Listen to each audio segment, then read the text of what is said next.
What did you imagine life was going to be like with Buttons? I didn't have huge expectations of success when I brought Bunny home and I started using Buttons with her. Is this gimmicky? Is this a legitimate thing? I put them down and I said, all right, I'm gonna model these for a month and we'll see what happens. And if all it stuck to was they let me know when they wanted to go outside, great, that's fun. But it has become much more than that.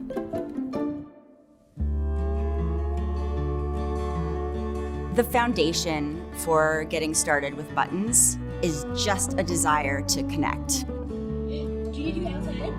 I can't remember the exact order, but I think she pressed stranger mad, and I was like, what does that mean? And then ouch paw. And then she came over to me and she put her left paw in my hand, and I was like, okay. And I looked between her toes and she had a foxtail stuck between her toes. In your paw? Let me see your paw.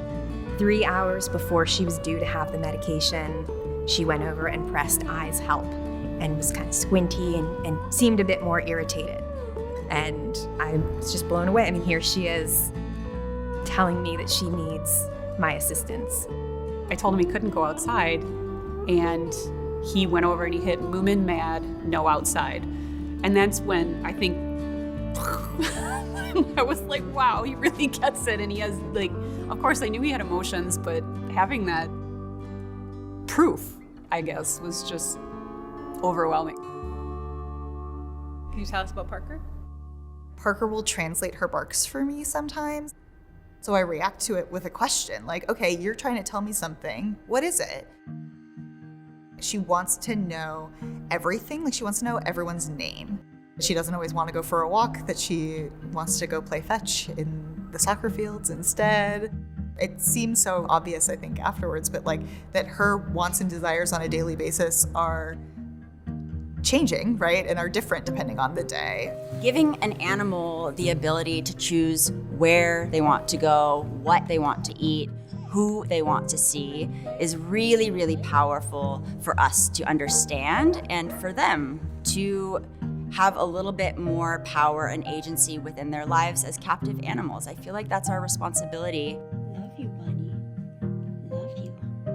I would definitely like to think that I was as close to an ideal pet parent as any of us can be, even before the Buttons. But truly, that level of specificity, of understanding of their needs, wants, or even just observations, has been a game changer. It's made our relationship that much better, that I'm able to cater to what he wants and not guess, because I think no matter how much we think we know what our animal wants, there's always a little bit more to it. I would definitely consider myself a better pet guardian because of the FluentPet Buttons. I'm just more actively engaged, and it's obvious to me now that my dogs are communicating all the time with or without Buttons, and maybe I hadn't been listening as deeply as I should have before, but now I am. I'm really listening all the time.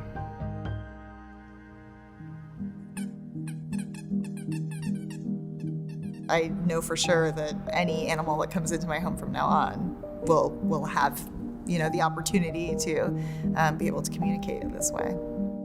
I think having the Buttons in our lives really made me feel better about my relationship with my first dog, if that makes any sense at all, because he was my rock for 10 years, and if I could have given him if I could have given him the kind of enriched life that he gave me, then that would have been incredible. And I feel like I can do that for Moomin now because he can let me know what he wants. So I'm grateful that I can do it for Moomin. I wished I could have done it for Cade. So, sorry. Thank you.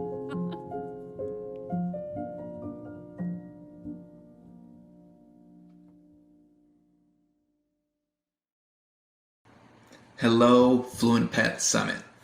I'm so moved every time I watch that video. It does such an amazing job of showing both the wonder and the emotional connection that button teaching can bring to our everyday lives. When we started FluentPet, people were still skeptical as to the value that button teaching could bring.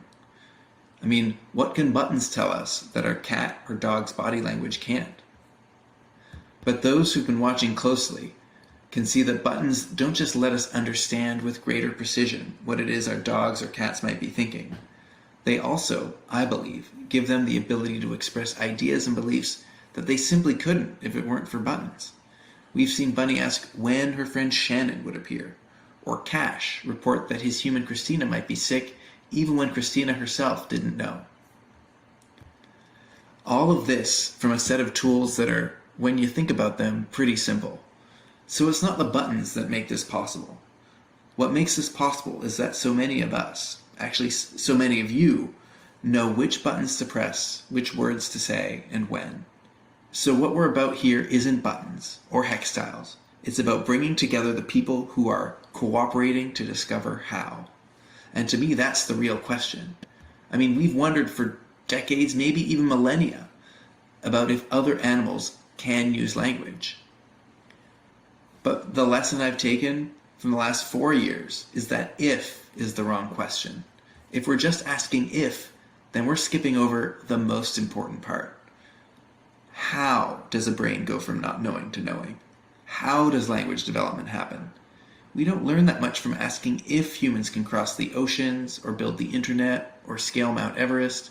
We only begin to tackle these things when we set about discovering how. It's when we turn the question from if to how that it becomes clear how important a community is. Because discovering how to do something hard requires lots of trial and error. It requires creative thinking coming from many different directions. It requires recording and sharing what works and what doesn't. And that's where FluentPet comes in. We're here to help make this how possible. We think it will take a lot more than a village for us to develop the ability to teach dogs and cats to communicate. We're here to enable you with tools, techniques, insights, and inspiration to help you learn and discover new approaches to teaching buttons. And so we hope you enjoy this summit as much as we did putting it together. Have fun.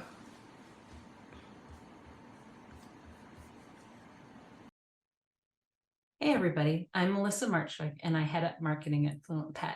And I'm going to take the next few minutes to explain where we started and how we got to where we are today.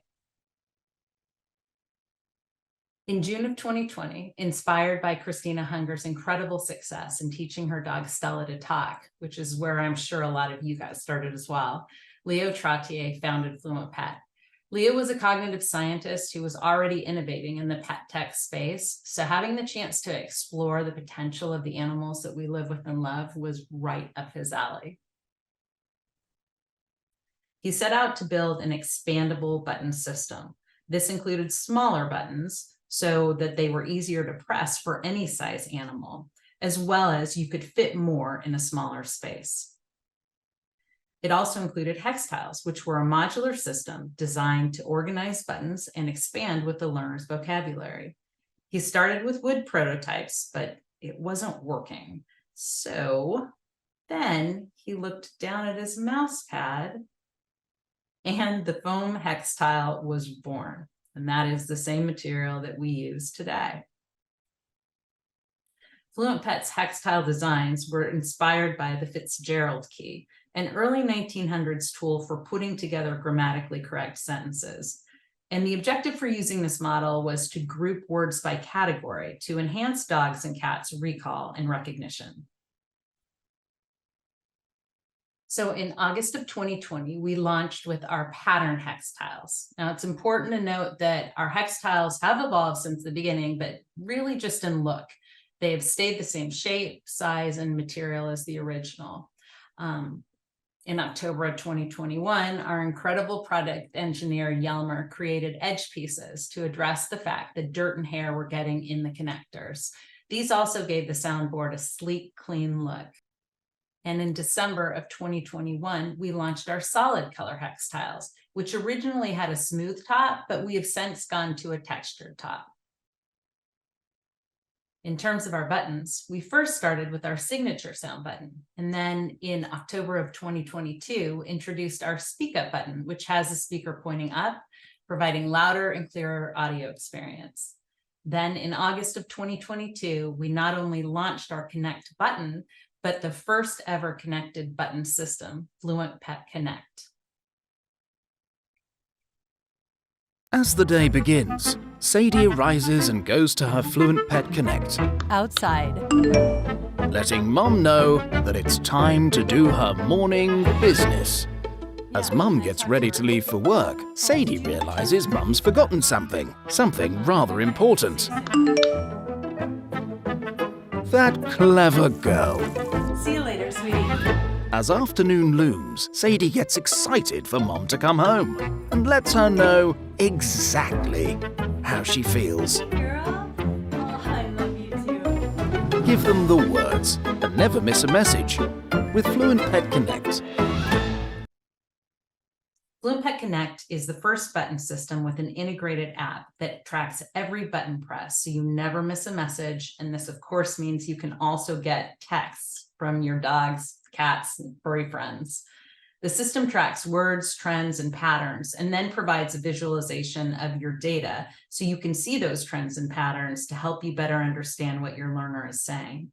It also includes the Connect base, which is one central speaker that has the clearest, loudest audio, to the point where one of our guides' husbands continues to think that his wife is talking to him from the other room when the dog presses the buttons. Our products are available a la carte, but we also group them in kits to make it easier on you and provide you a better value.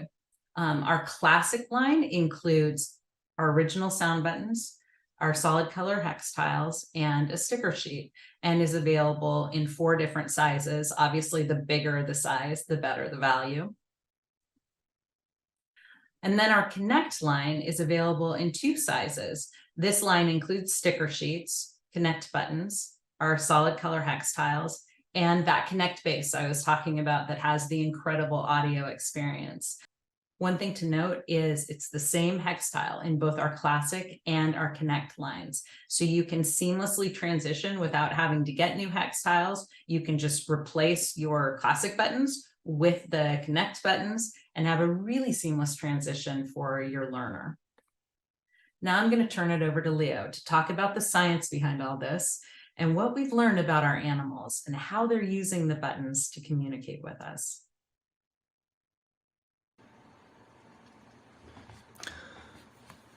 So I want to begin by taking a step back and acknowledging that all of what we're seeing here is really pretty incredible.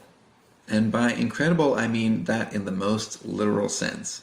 It's so amazing that it's actually hard to believe what it is that we're seeing. If even a fraction of what the videos seem to be suggesting is actually happening, the implications are staggering. It would lead to a profound popular shift in how we treat animals. It could give us insights into entirely other ways of experiencing the world. It could impact our laws, the way we go about doing agriculture, and it would almost certainly transform humanity's understanding of who we are and what language itself is. Over the last few years, we've seen that when the consequences of something are inconceivable, that's what happens. People just don't conceive of them. Yet we know with scientific certainty that other animals can recognize the words they hear. For instance, the border collie Chaser, pictured here, knew the names of over 1,000 of her toys. And so when it comes to skepticism, there's the scientific and there's the non-scientific kind. The non-scientific skepticism, I would like to just rule out definitively right here. None of the videos we're sharing are tricks of any kind.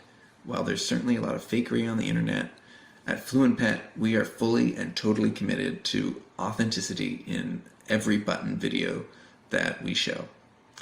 So this leaves us with sources of scientific skepticism, which mostly arise from attempts between 1900 and 1980 to study language ability in animals. The outcomes of this work and these studies was a general consensus that language ability is entirely restricted to humans. Generally speaking, it's possible to organize the scientific skepticism into roughly 2 major kinds. The first is clever Hans, And then the next is overinterpretation. So, who is clever? What's the clever Hans thing?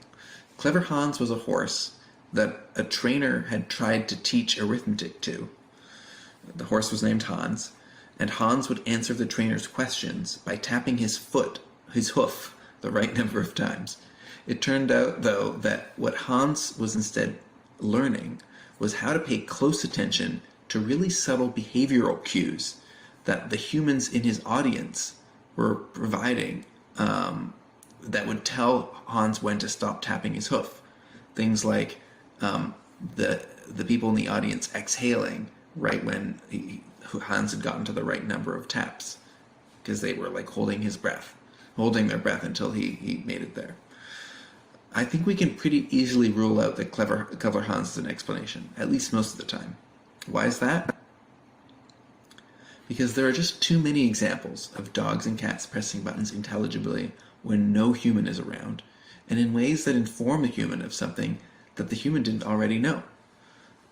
We've seen the Stranger Paw video, not in this presentation, but hopefully on the internet. It's one of the most popular videos. And that shows Bunny telling Alexis about a thorn, apparently, that's in Bunny's paw, and Alexis cued Bunny's ear, and Bunny said, "No, it's my paw." And then I want to also show you this video of a cat announcing the arrival of another when her human believed otherwise. Yes, honey? What is it, Judy? Hi? Yes? Mama now Bruce. Mama now hungry. Oh, there's Bruce. You're right. There he is. Oh my gosh, that's so smart. And even when humans are around, they're often too far from the buttons to be able to clearly cue which button it is that they would be possibly expecting their dog or their cat to press. In general, it really looks like buttons aren't easily subject to clever Hans effects.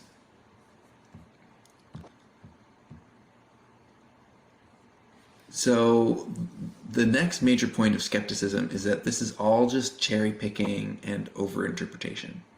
That we humans are just very good at extracting meaning from anything, of seeing faces in clouds. Perhaps the only thing that's happening is that our learners are just pressing buttons somewhat randomly, and we're ignoring the ones that don't make any sense, and for the rest we're kind of inventing meaning from random noise. This is probably, to give it its due, the best and the strongest criticism. There aren't yet, although maybe we'll be hearing a little more about this from Federico today, but there aren't yet really any published papers that can readily refute this criticism. However, there are videos and stories that are extremely difficult to account for if this is all just us being fooled by randomness. While there are hundreds of these videos, to me the most convincing are the ones that show learners compensating for broken or missing buttons. Many of us will remember one of the earliest and best examples, which is a video that shows Christina Hunger's dog Stella looking at the location of the missing beach button and then pressing the buttons help, water, outside. And then this is a video showing Justin Bieber the cat. According to his human, Sarah, Justin Bieber was previously using outside bed to refer to the window. So Sarah actually created a window button. And the rest of this video really kind of speaks for itself.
This is by no means definitive evidence, but these examples of consistent substitution of two buttons for one, and then subsequent reversal back to the two buttons after the one button was found to be broken or not available.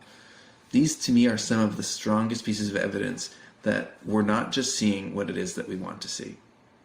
And thanks to the data that Connect is providing, this is something that we'll be able to study systematically and use to generate real scientific results. Hello, I'm Federico Rossano, and I'm an associate professor in cognitive science at UC San Diego. I'm delighted to have the opportunity to talk to you today, and I'm thankful to FluentPet for giving me this chance. I want to tell you something about a study that I started a few years ago in collaboration with FluentPet. But before I do so, I want to start with a little story. In 1798, a stuffed specimen of a platypus was sent to the British Museum and considered a hoax because it did not fit the biological categories existing at the time. In many ways, it resembled a mammal. You can see the images here on the left, like, for example, it had fur. And for other features, it resembled a bird, like it had a beak, it was laying eggs, it had feet like a bird. And so the naturalist that received this object first tried to figure out if it had been different parts of different animals had been sewn together, and then decided that ultimately they had to attempt to categorize it. And so they had to start describing what they were seeing. It took 86 years for the scientific community to agree on what was the optimal category here. And it took one scientist to actually spend 1 year in Australia in the wilderness and investigate the behavior of living platypuses in the wild. And he ultimately decided that the better term was monotreme, a mammal that lay eggs. I think of this project as my platypus, the kind of thing that you don't really know how to explain and categorize, but you know you need to look a little closer at and try to make sense of it. So my lab is a comparative cognition lab. We study individuals across the lifespan, children, adults, older adults, across cultures. We collect data in India, Kenya, Mexico, the United States, Europe. Across species, we study all great apes, macaques, baboons, gibbons, marmosets, and of course we study several domesticated species, in particular dogs and cats, but also goats, for example, horses, and so on. We focus on social cognition and communication, and we're interested in how disabilities have evolved and how domestication has played a role in developing disability in specific species. When you look at my background, it is a little unusual. I have a bachelor degree in communication studies and semiotics from the University of Bologna. I studied sociology and anthropology at UCLA, did my PhD in linguistics at the Max Planck for Psycholinguistics. And as a postdoc, I worked as a developmental and comparative psychologist until I landed a job at UC San Diego in the cognitive science department. So highly interdisciplinary, lots of methods, lots of different theoretical perspectives. But hopefully also evidence that there could be some background here that could be of relevance for this kind of task. The other thing that most people don't know about me is that as a kid, I loved this cartoon, Pimpa, which is an Italian cartoon. And while I was completely unfazed by the fact that this dog had red dots on its skin, I thought that the fact that it was talking and singing was absolutely reasonable. And so you can see why I might be interested in this kind of questions. So how did I get to look at this platypus? In 2019, as many of you know, Christina Hunger was training a dog, Stella, to use buttons. And it got social media, went viral. And several colleagues asked me, should we study it? Shouldn't I study it? And I wrote an email with 4 papers pointing out that there was already a paper from 2008 showing a dog getting trained with something analogous, and in general pointing out all the issues with previous animal language studies where researchers have trained animals with words, human words. Then early 2020, I have a child. So now I'm focused on being a dad. The pandemic starts, and I can't collect any other data. I can't collect data with primates. I can't collect data with children. I am stuck and happy to be a dad until I get a text message from Leo Trottier, whom you have heard from until now. He is an alumni of cognitive science that I met while help pushing the broken car of a colleague. And he asked me, what do you think of dog pushing buttons to communicate? And I sent him the same reply I sent to my colleagues, same papers. But what he does next is he sent me clips of a different dog, Bunny, young Bunny, and clips that were not on TikTok. I'm also not on TikTok, so actually, as to this day, so I have no idea what gets published there. But I was particularly impressed by this young dog that seemed to be using the buttons in interesting ways. And then Leo told me something else, which was like, look, it's not just two dogs. There's a community here. There's hundreds of people, possibly thousands, that would be interested and willing to train their dogs and cats, possibly, to use these buttons. And so I wanted to sort of consider the possibility that maybe there was a community science study that we could do. And that's what we did. We started a project at a time where nothing else was possible, thinking that maybe there was a chance to actually do something unusual, but high risk, but also potentially high reward. And of course, I wouldn't be here capable of telling you something about this project without the incredible work done by several young researchers that have been contributing to the project in different ways through internships from day one for some of them, just for a couple of months for some others. But a lot of people have been working and helping me along the way, trying to make sense of what's going on. So what kind of things did I see? Well, let me start with the first clip from Bunny, where you're going to see Bunny asking where Dad is, and then once he receives a response, saying something next. We'll walk a little bit later. We settle now.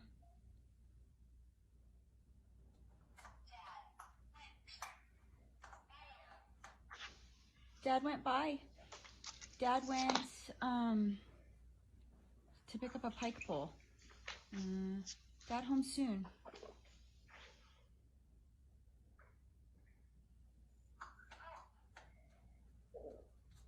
Okay, what help? What help, baby?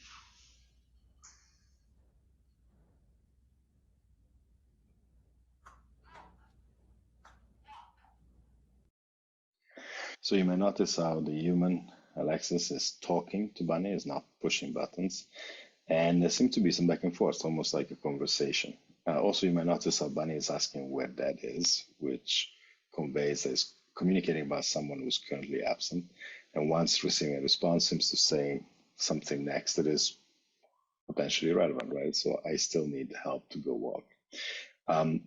So interesting. And then the next clip I want to show you is Bunny combining buttons in a way that most likely, I would say almost certainly, was not the way that any of those buttons had ever been used by Alexis.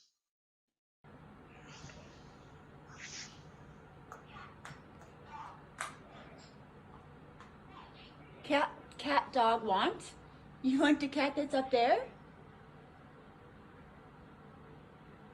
Where's the cat? Yup. You want the cat?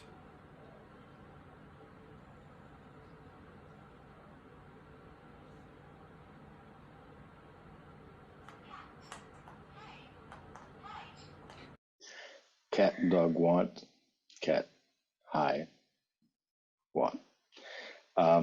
Again, I am pretty sure that as a native speaker of English, Alexis is not speaking like that, not starting with an object, subject, verb structure. And so again, it presents a possibility that maybe some dogs might be doing something that was not just perfectly matching the training they received, but potentially something else.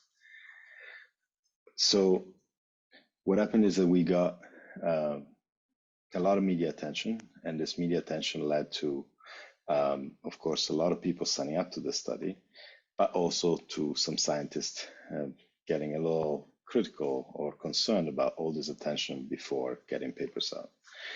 We got thousands of participants worldwide from 47 countries, and we have been delighted by the kind of support and attention and engagement that we have received from the beginning of this project. Yet, we still hope that others will sign up, many like you. We have participants from every US state, and participants can participate in this study, of course, using any kind of subboard, with buttons from any brand or with any design and any setup. So why are we interested in buttons trained pets? Well, potentially scientific insights can be, can they learn symbolic communication? How do they understand the word? How do they experience the word? And how can we improve their welfare? One of the concerns that we had when we started was the fact that the animal language studies that have been conducted in the 50s, 60s, 70s, and so on, had a troubled history. In particular, there have been a paper, so these are animals that have been trained with sign language. This is like, for example, Washoe, Coco, Nimchimsky, Chantek here. In particular, there was a paper by Herbert Terrace in 1979 published in Science that almost unilaterally destroys the field by basically saying, look, this is all wishful thinking. These animals are not doing anything interesting. They're just mimicking what the human is doing. There's nothing original here, nothing flexible, nothing new. And what happened next, of course, is a lot of funding is stopped. A lot of people stop working on these questions. And in general, the community switches to focusing on different areas of animal communication. So we wanted to avoid some of those troubles, some of those issues. And in particular, we wanted to avoid the issue of overinterpretation or the clever answer fact. And so to do that, we wanted to rely, for example, on chronic video recordings, at least for some participants, like 24/7 recordings of the animals so that we could capture any kind of cueing. We wanted to avoid extensive training, having the animal being trained for 6, 7, 8 hours a day. And of course, if you train your dog at home, you can do it through occasional training.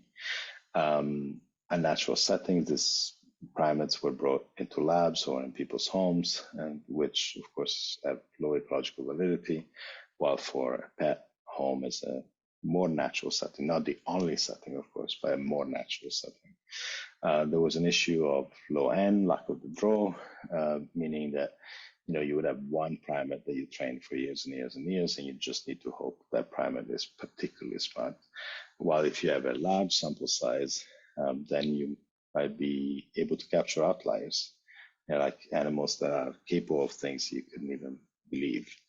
Of course, low end also means that there's no informational variability, like you cannot know whether a specific feature of this animal that make it particularly good at this.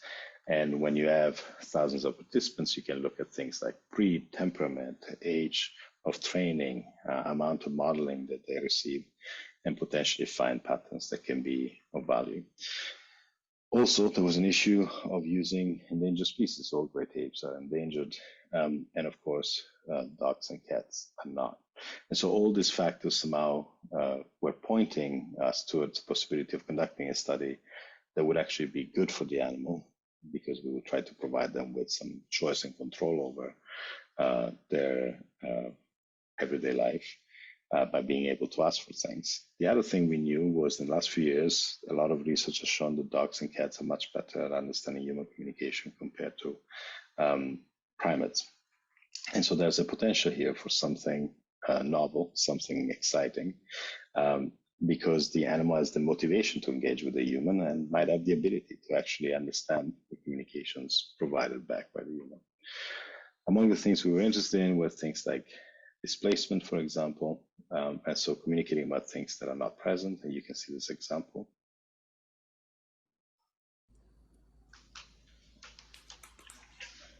You want outside? Okay.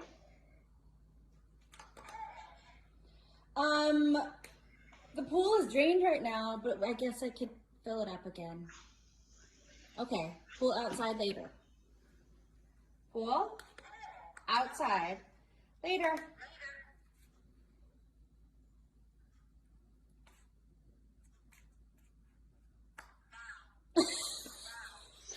So you can see here the dog talking about the pool outside, and when told that this is going to happen later, responding with now, so kind of countering the current statement.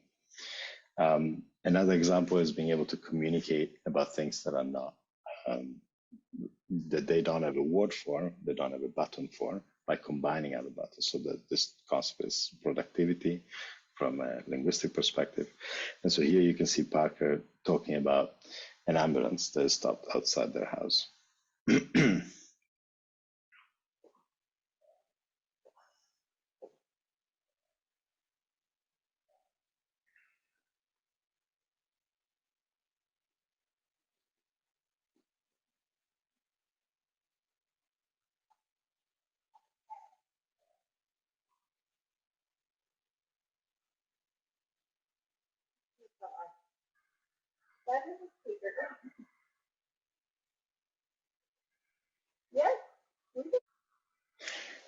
So you can see how the human initially was not even paying attention. It's kind of wondering what the speaker referred to.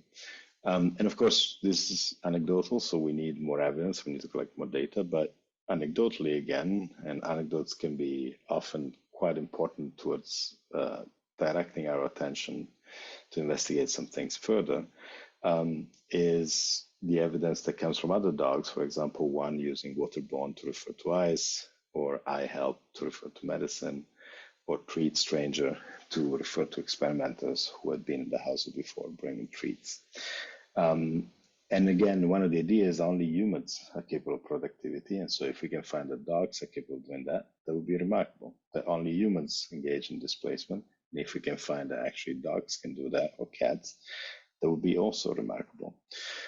The other thing is to what degree dogs might be able to communicate about the needs of others.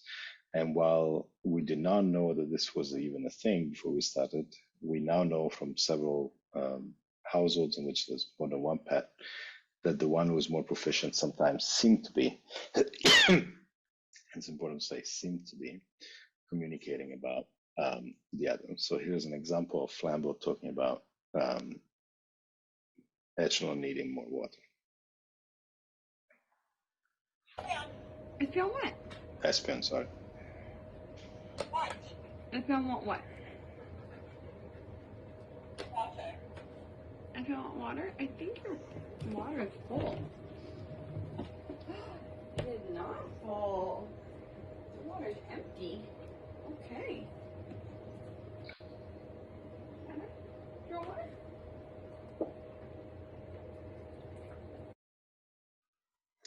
And as you can see, the dog that comes drinking is Espion, the one who needed water, and not Flambeau. And as you can also imagine,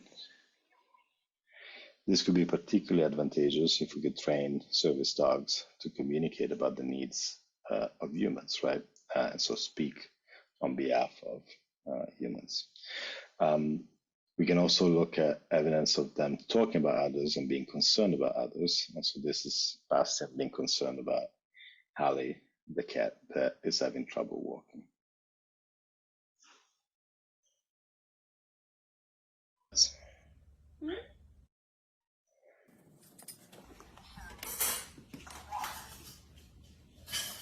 Yeah, she's having trouble walking. And so here, Bastian says that Hallie seems to be concerned about Hallie's walking, which again, it's kind of noticeable, right? Being able to observe things, notice things, and communicate about things that you might notice. So how we try to investigate this? Well, we try to throw it at all the tools that we can imagine, right? So from different social sciences approaches. So we started a study in different phases. The first phase was mainly capable of capturing so the widest number of participants. And then right now we're running all phases at the same time. We keep collecting data experimentally. We keep filming individuals 24/7. But of course, we're always looking for new participants. So please sign up for the study at cclab.ucst.edu. In phase one, we look at surveys, questionnaires, like any button press, data logging. and focus groups. In phase 2, we have 24/7 longitudinal video recordings, and in phase 3, we have controlled experiments, behavioral experiments, of course, that get conducted in people's homes. And once we figure this all out, right now we're kind of saying, you do you, and then we trying to find the patterns across the chaos, but we want to see what's possible because we don't know what works, right? Once we figure out what seems to be working best, then the plan is to do a training study and sort of see whether our model indeed is correct. So these are very different sources of data, as you can see here. And the kind of data we're collecting, for example, comes from a questionnaire with more than 180 questions, for which we had more than 10,000 intakes, from submissions, checklist submissions on several thousands of pets, from time-stamped button presses, and information about medications, moving houses, vacations, and so on that can help us sort of make sense of what's happening and the variability happening across the days. We collect data on personality to try and understand if certain personality traits might be better predictors of learning and communication. Here, for example, you can see Bunny and Otter, and you might notice that while one is praise motivated, anxious, clever, and particularly focused on the inner circle, the other one is food motivated, play motivated, is particularly affectionate physically. And clearly these two dogs are very different in terms of personality, in terms of temperament. And that becomes an open question whether this will affect the likelihood of learning the buttons and how they're going to use it, what they're going to communicate about, and so on. For the second phase, with the chronic recording, we tend to provide participants with equipment to set in their homes to collect data. It gets then uploaded and sent directly to us, and we partly manually code this data. Of course, owners are also welcome to share their data, but we also use machine learning to kind of reduce the amount of data we need to manually code it, so that when we can identify that there's a dog or a cat on view, we want to look at it, or simply when we realize that the button has been pressed, then we can sort of look at what's happening there. And you can see here an example of the type of camera views that we have access to. We have multiple cameras, and the kind of transcript we can develop that help us make sense of sort of the interactions. And of course, you can look at the videos for details. And when we look at experiments, all our studies are pre-registered. So we say before we run the study what we're going to look for, and they've been approved by other scientists. And all our analysis, also done on phase 1 data, are pre-registered. And we have enrolled 650 participants, and we conduct different type of studies over Zoom, through video instructions, or in-person testing. These are Amalia and Patrick that traveled across the US to collect data in people's homes at a time where masks were still mandatory. So where are we with the research? Well, the good news is that the research is slowly but steadily coming out. So one paper is out, one paper is in press, 4 papers with empirical data are either submitted or ready to be submitted, and several more papers are in preparation.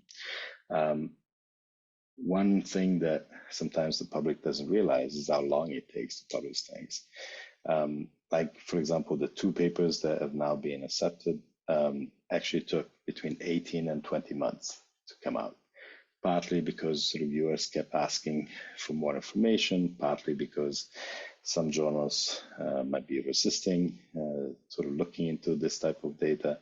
But on the other hand, it is exciting to know that the data is slowly coming out. And so hopefully keep your eyes out, and more stuff will be out soon. And I wish I could sort of give you all the details, but I want to give you some sense of the kind of findings that we're looking at, and sort of give you a little preview of the papers you're going to see. So among the things we look at, of course, is we look at how many buttons they have, how many buttons they've learned, they seem to be using in relation to the age they have. This is just dogs that use Connect from FluentPet. But in this case, for example, the median of the buttons was 9, but you can see there's a huge variability across individuals, where like some individuals very young might have a ton of buttons, and others not so many. And we know, for example, that Some dogs have way more than 100 buttons, which is not unreasonable, given what we know about some other extraordinary dogs. But several have more than 40, 50 buttons. And, for us, that's a very interesting threshold, of course, because that's usually when 50 words is usually when a child starts putting together 2-word sentences. And so, again, it becomes an interesting number to kind of look at. Similarly for cats, we have fewer cats in the study, but we have quite a few still. The median is 12 buttons. Some cats have more than 50 buttons. And again, huge variability in terms of number of buttons and their ability to use them. So again, we want to look at this to figure out what are the variables that matter here. Now, we have a lot of sanity checks in place to make sure we're not being fooled. One of them, for example, is we ask, what does your learner do when you're distracted?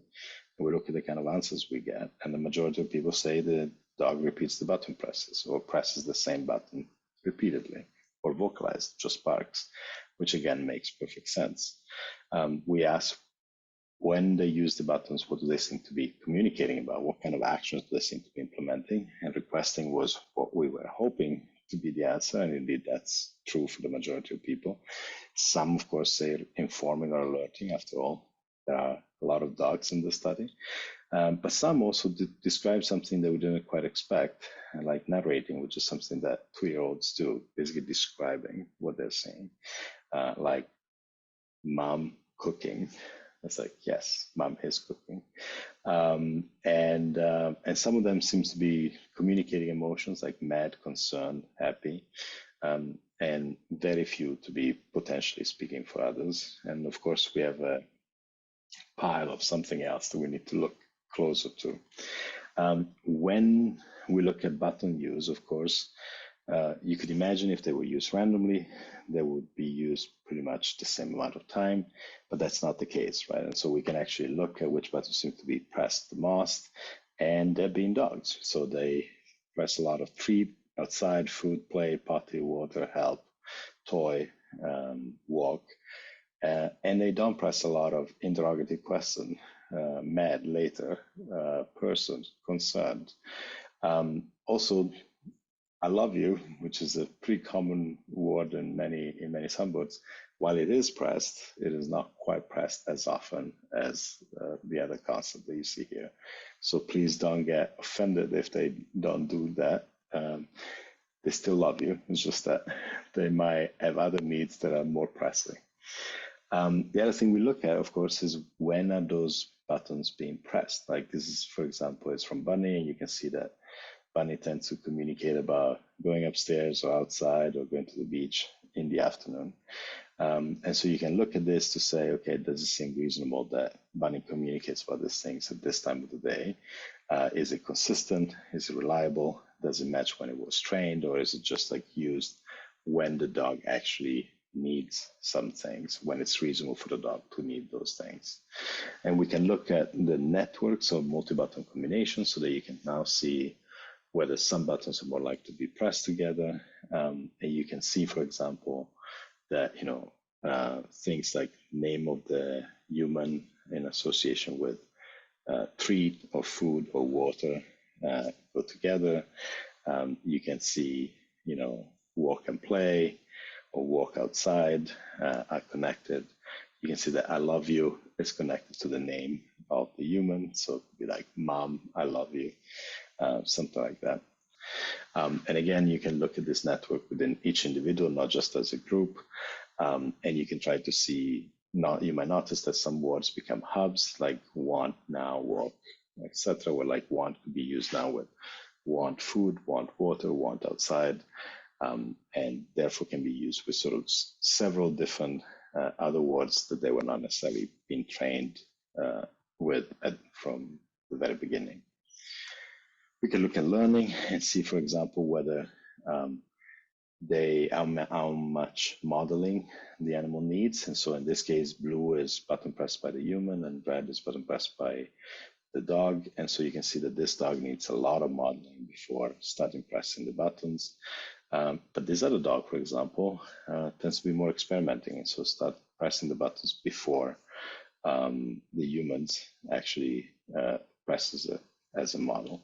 And so again, we're interested in seeing whether this leads to different amount of learning, whether this matches different types of temperament, and or whether this changes over time, right? In the beginning, you need more modeling, and later on, you change your strategy.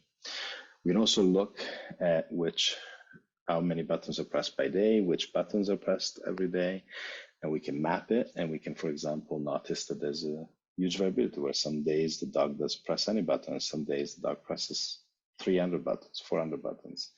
And so there's a lot of button pressing going on, a lot of chatting.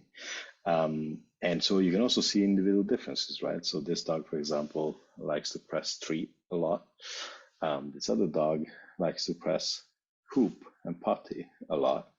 And this other dog likes to talk about outside, beach, park a lot. And so locations or places where the dog wants to go. So again, you can use this as a bit of a map to kind of capture the personality of the dog, but also get a sense of like, is this reasonable? Given what we know about this animal, is this reasonable? And again, it shows also that not every dog is the same, as all of you know. So when we look at phase 3, again, in the interest of time, I need to be brief, but basically you can have ways in which you can try to see if you push a certain button, does the dog know what that word means? And so, for example, the experimenter has headphones, so they can't hear anything. They cannot see the word or the symbol on the button, and they can do things like this. They can press one button, for example, in this case, play, and see what the dog does next.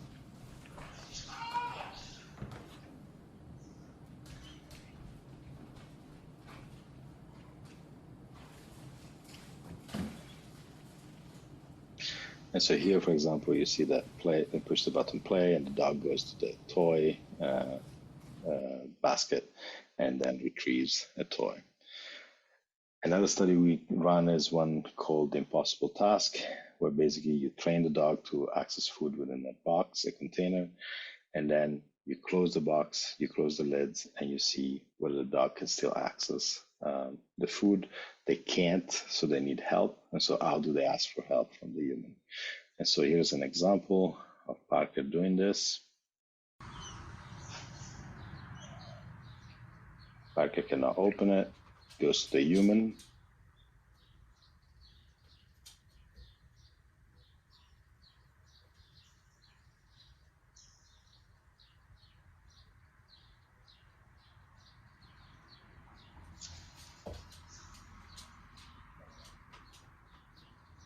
Still cannot open it, so it goes to the soundboard.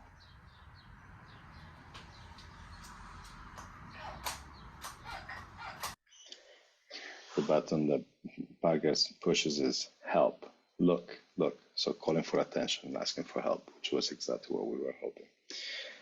So we are running more studies. Obviously, there's much more I wish I could tell you. But what is the point? The point is that while, as the New York Times pointed out recently, while dogs are very good at reading humans and our emotions, humans are not so good at reading dogs' behaviors and dogs' communications and so on. Indeed, a lot of people end up at the ER because of being bit by a dog. And so one of the questions is whether these tools can potentially help us understand a little more about their needs and wants. Now, of course, this shouldn't replace their spontaneous behavior, which we should investigate and study thoroughly. It's supposed to be, in my mind, something like teaching them a second language, right? So trying to make it a little easier for us to understand them so that ideally we can help them and take care of them. Now, one of my mentors a few years ago published this article in Science comparing dogs to infants and saying that dogs have, at the very least, the cognitive abilities of an infant. And that, of course, was a remarkable observation back then. My hope is that by the end of this project, we'll be able to show that maybe they're more like toddlers. And again, to say that an animal is cognitively comparable to a toddler would be pretty amazing. And I hope you can help us get there. So what can you do to help? Well, extraordinary claims require extraordinary evidence. So please, please, please sign up for the study. We're not done with it. We need as many participants and as much data as we can. We need all the help that we can get. So please sign up for the study if you're interested, if you're training with buttons, if you're planning on training with buttons. And please, please, please consider donating to the lab as well, because of course it's very costly to collect data, buy equipment. I like to make sure the students are paid for the work that they do when they get internships and when they help us. And so you can go to the lab website, cclab.edu, and hopefully sign up for the study and maybe even donate. And with this, thank you so much. And questions?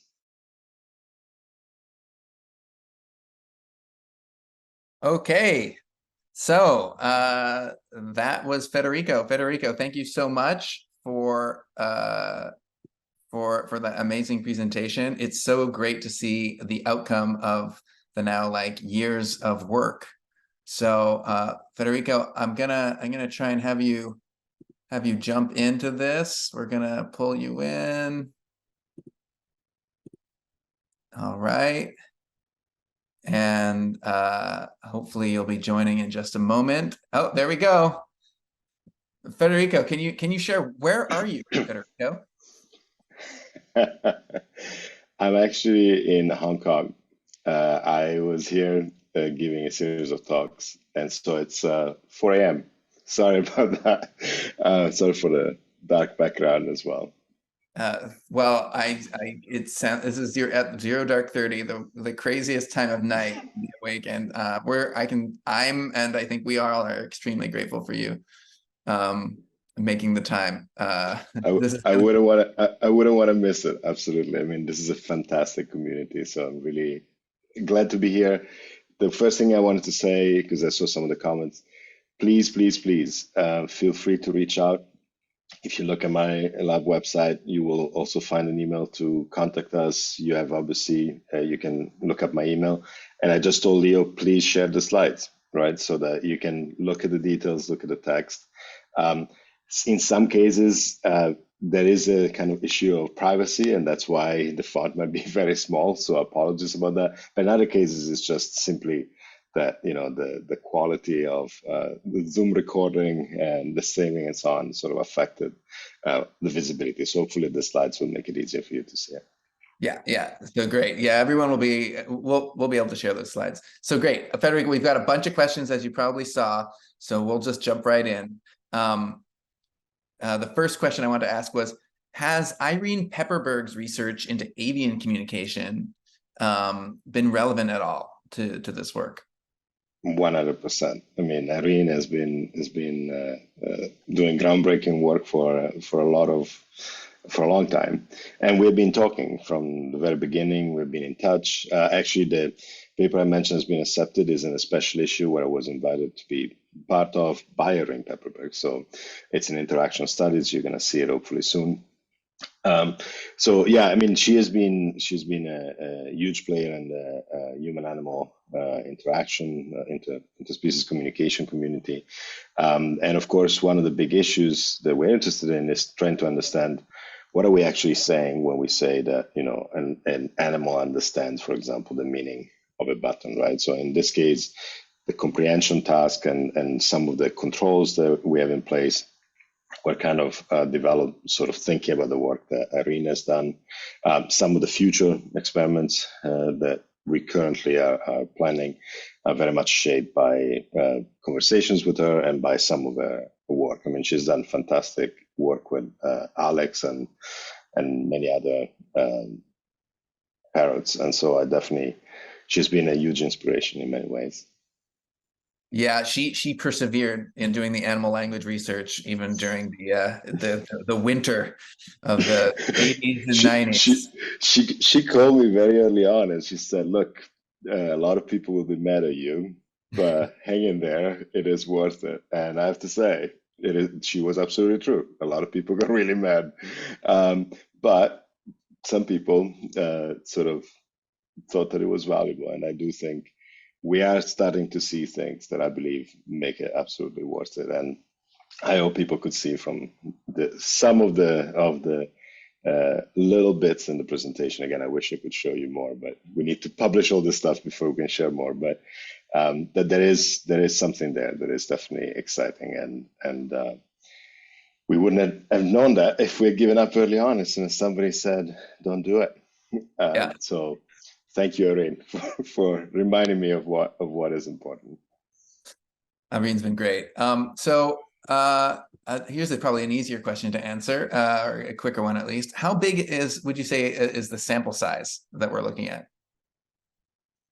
You mean participants or that was the nature of the whatever question. Okay, I see. Okay, yeah. So the sample size of dogs overall that we have is around 10,000 individuals. So it's a humongous sample size. Of course, we don't have the same amount of data for all the participants. And for example, when you look at Connect, we have fewer participants that have used Connect, and for Connect we have the exact timing of all the data logging and so on. So that's why also I'm here, kind of encouraging people to sign up, because if you are already, for example, using Connect, it is pretty easy to just be part of the study. You don't need to really do anything else but saying, sure, take a look at our app data. For others, where people typing it in, and again, in the beginning, we didn't have the same tools that we had. But so overall, we have data on about 10,000 dogs. For some of the studies, for example, the one about the randomness, we were looking at multi-button combinations, and so not every dog does multi-button combination. In that case, we had a threshold that was like when the dog had to have done at least 100 multi-button combinations, and at the moment in which we were looking at that data, and we wanted and so the sample size I think was reduced to about 250 or 300 dogs, which again, the 90% of the studies on dogs are based on less than 40 participants. So even 250, 300 dogs is quite a huge number compared to the usual size of this kind of studies. Yeah, and it depends in some sense. It depends on like what thing you're looking at. Obviously, the sample size Absolutely. For the interactive ones, there's 3 or 4, 10 or something, and for the things where it's the app, it's in hundreds or thousands, right? Right, and that's so. For example, we only have a few individuals right now that we are filming 24/7. Bunny is one of them, of course. And so in that case, if you say, okay, for how many do you have 24/7 recordings? Well, then it's a more limited sample size. Yeah. But if you ask me, for example, for how many do we have information about sort of the phase 1 data, then we're talking about several thousands. Yeah. People are asking about their submissions to the study and how they can kind of be involved, or what kind of updates they might expect in that respect. Do you have anything you can share about that?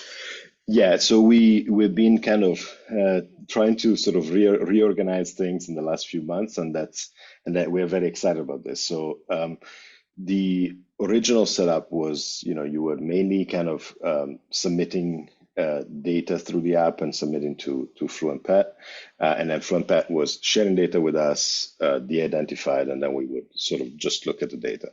That's also why sometimes you don't know who the animal is. Recently, we kind of switched to a submission where we get direct access to the data, and so in that case, it means that we can now, for example, add in the sign-up sheet. I don't think it's in place today, but hopefully in a week or so, where we can ask you, for example, if you want to be part just of phase 1, if you want to be part of also phase 2, also phase 3. Basically, if you want to be, for example, conducting experiments, be filmed, etc. And then based on that, we will reach out to you. For phase 1 is really like the kind of easiest type of engagement. You really don't need to do much more than just let us access the app data that you might have. But for the other ones, of course, is more time commitment, right? So if you want to do a study with us, which we hope you will, then it might require, for example, to follow some Zoom instructions, or to let one of our researchers come to your home and conduct some studies, being filmed, of course, equally. We promise you can control what gets shared. It's not like we take everything. You can just say, no, I don't want you to see me walking around the room with that outfit. But in general, of course, the idea is that if you agree to let us film the room with the soundboard, then you're not going to constantly tell us you can't watch it. Otherwise, the whole point of the recording is lost. So in general, you will have access to, you will be able to tell us what you want to be engaged in. At the very least, if you sign up, you can fill out the intake form, which help us already collecting a lot of information.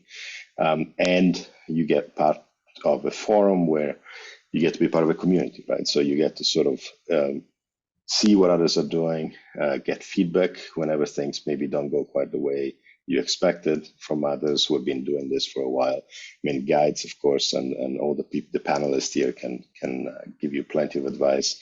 And in general, we have a lot of studies planned. We're waiting for final IACUC approval, so that this is the ethics committee at the university, so we can't just do things whatever we want. We need to make sure that it's approved by the university. But we have several things lined up, and that's perfect timing for you to sign up if you're interested. Great. Thank you for that. So do you think Bunny and Otter use the buttons to communicate with each other? That's a question for Alexis. I have seen a few instances of this, although in most cases what they do is the same thing that kids do, which is it looks like they might be communicating to each other, but really they're communicating to the human so that the human can hear what's going on. So some of my favorite examples that I've seen with other dogs is, for example, one pushing the button play when the other one is sitting on the couch, and then the one from the couch jumping off, looking if they can engage in play, and then the one who pushed play just takes the spot on the couch, right? So kind of using it as a little bit of a manipulative tool, or maybe pushing mad or something like that, and then the human checks what's going on, and really it's a way of sort of communicating mainly to the human. It is, of course, an open question, right? It's like in some ways, you could imagine they could do that. It would seem more reasonable to do it between different species, like a dog and a cat might want to use the soundboard, maybe, but two dogs should be able to communicate without needing a soundboard. Of course, the kind of things they can communicate might not be quite as precise as what you can do with words, which is why we are very much interested in this household with several pets, so that you can see what's going on. I mean, you just saw one of those clips where one communicates for the other, another one talks about what they're kind of perceiving the other animal being experiencing. We have a lot of these instances.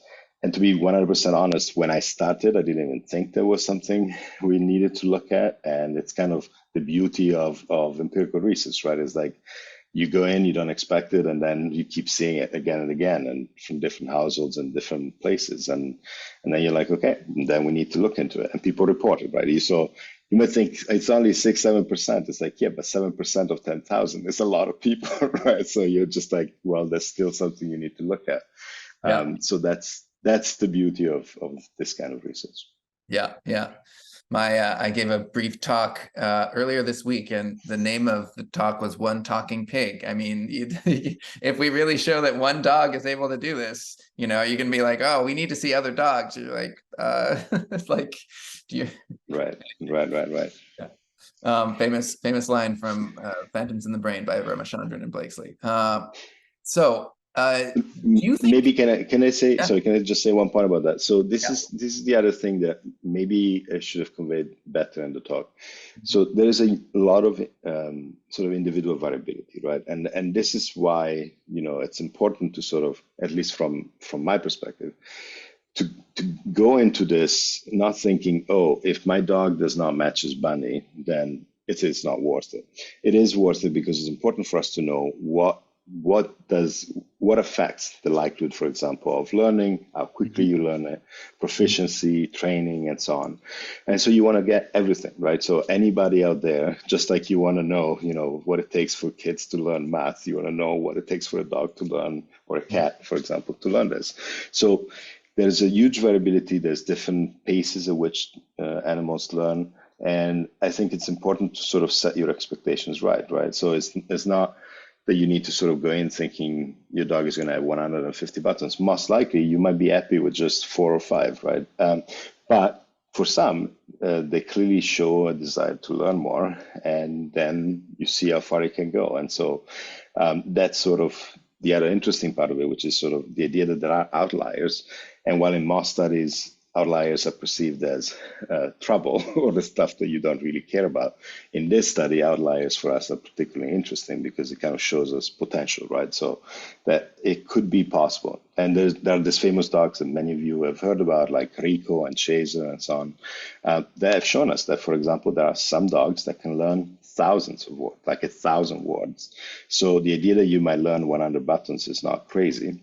It would be crazy to think that every single dog will learn 150 buttons, but the idea that many dogs can learn dozens of words is not quite insane. Yeah, yeah. Well, Federico, I'm sure you might be wanting to go back to sleep, or you're of course welcome to stay with us in the summit. But I want to thank you very much for your time. This was amazing. I think I really appreciated the update personally, and I think everyone else here did too. My absolute pleasure. Please reach out. Thank you so much for all that you're doing, and enjoy the rest of the summit. Great. Thanks. Okay, so next up, we are about to get started. So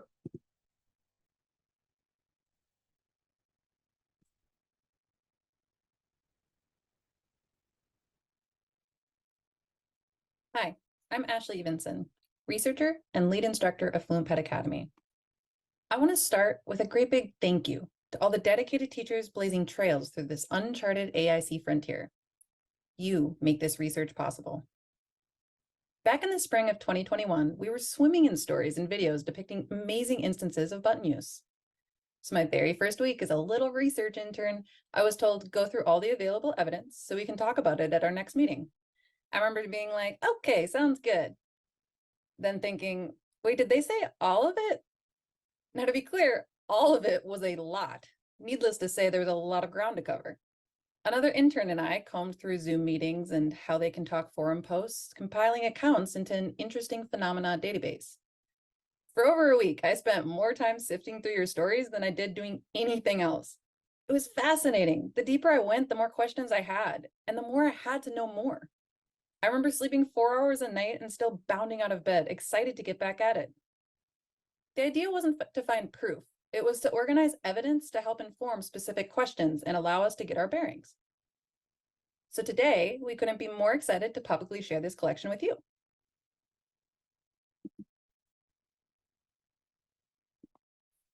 And here it is. We've divided it into categories, which open to reveal a description, key examples, and specific anecdotes. For example, let's go to maybe people and animals, right? So we can open it here. I'll make a bigger screen here. Each entry includes details such as type and location of evidence and how it was described to us. You can open each entry for more info if you'd like. For example,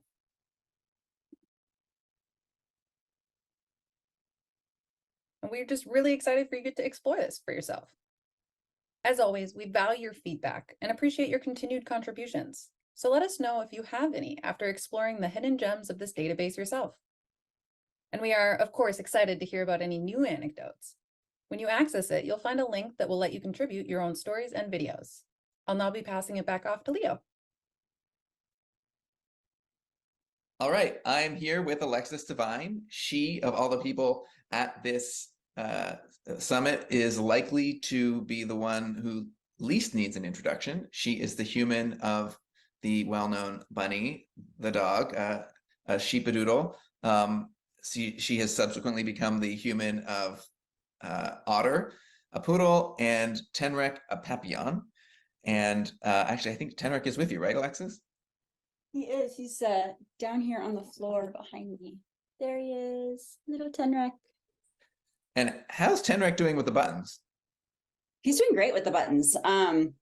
I completely rearranged this board the other day, so we're starting from ground zero again, but I did it with purpose, and it'll be a really, really interesting study to follow going forward. And right before that, he was doing amazingly. He is so fast at the buttons that I can't even track his little paws, but he's always contextually appropriate. At first, I thought he was just randomly running across the buttons, but he would say yes in response to questions. I would say, Tenrec want more scritches, and before I could even finish my sentence, he'd say yes, more, and then he'd say scritches, and a couple seconds after that, it's just bananas. So I'm excited to see where we go with him.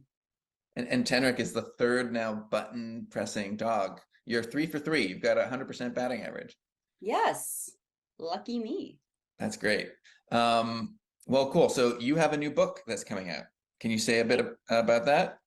Yes, thank you. It's called I Am Bunny. It's coming out officially on November 14th, but pre-orders are open now. And it's about my journey with Bunny. It's about the things that I've learned along the way, some of the challenges, as well as our successes, and what I've learned about myself through learning about Bunny. That's really great.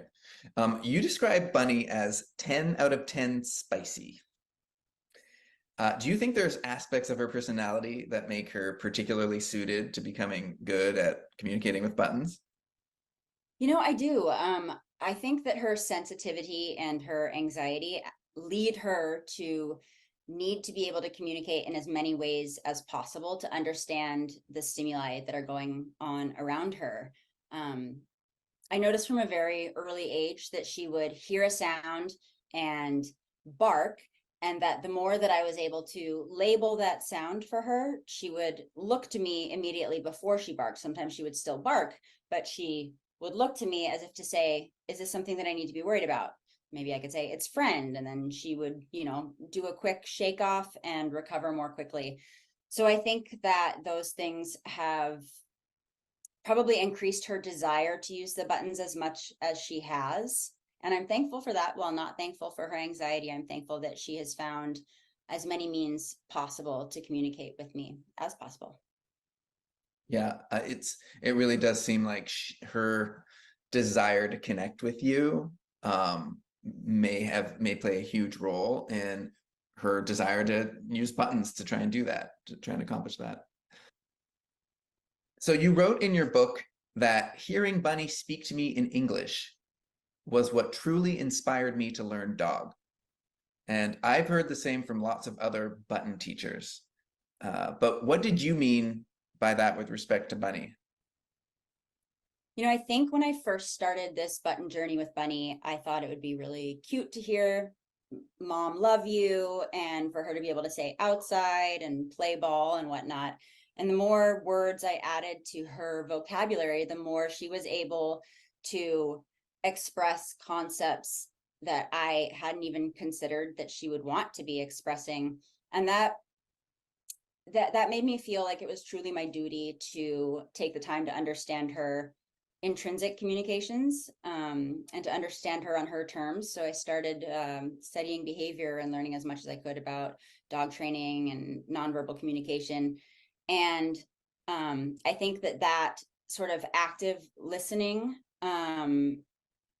sort of piles on itself. So the more I am actively trying to understand what she needs and what she wants before she has to ask for it, the more willing she is to ask for it, because she knows that I am listening. Yeah, and maybe she can even kind of get clearer confirmation that you've understood her, thanks to the kind of the added catalyst, the added medium of and specificity of the buttons. Yeah, absolutely. How much of an impact do you think the buttons have had on Bunny's ability to recognize and manage her own feelings and emotions? I think they've had a huge impact, actually. Now instead of just barking relentlessly at something, she has the ability to label it and get confirmation from me before she loses her mind, right? Like, she can see a bird out the window and she can go to her buttons and press bird and look at me like, is this a bird I need to like attack, or is this a cool bird? And I can be like, it's a cool bird. Are any of them not cool birds? Many of them, the great blue herons, the dinosaur birds, they are not cool birds. Okay. Yes, for sure. Some birds are cool, some are not, some go belly, as we know. Yes, right. So I think That's that's labeling things Yeah. really helped her, and it's really helped me too. You know, and it's something that you do with a young child. Like, apple, apple. You know, right. just Right. pointing to things and labeling them helps us have a sort of symbiotic understanding where she can express herself and understand that she's being understood, and that helps sort of bring the tension down. Yeah, I mean, certainly we know in humans a big part of therapy is like, what am I feeling right now? And you give it a word, and then suddenly that makes it something you can manage a lot more straightforwardly. So Yeah. who knows? Maybe you're one of the first like canine, talk therapists unintentionally. Yeah. Perfect. So I think you have a few lines from the book that you'd be willing to give us a sneak preview of. Yeah, I'd love to. Okay, let me just find it here.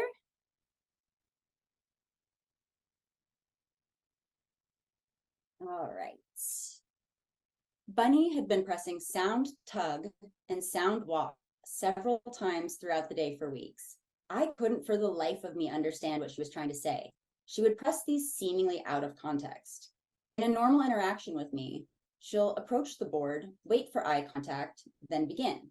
The same was true in these instances. Approach the board, wait for eye contact, sound tug. I'd pick up a tug toy that also had a squeaker in it and wave it coyly in front of her. Nothing. I'd grab a different squeaky tug and again offer it to her playfully. Again, nothing. She'd huff and walk away. Then, an hour later, she'd approach the board, wait for eye contact, and press sound walk. I don't understand, I'd say, then model with the buttons. What is sound walk? More frustrated huffing. I was stumped. I brought it up with Leo and Federico, who almost instantaneously hypothesized that both phrases referred to dialogue. Tug is a back and forth, something that requires two participants. Sound tug could be a conversation. Sound walk is quite literally what she does when communicating with the buttons. She walks on sound. I felt dense for not having thought of it myself, but this was one of the benefits of having a team of experts to sound walk with. It inspired me to add talk to her board. She began using it immediately, pressing come talk and bunny talk, and also immediately stopped using sound tug and sound walk. Now, the last thing I need to hear from my dog is we need to talk, but really, who am I to stop her from saying that if she feels the need?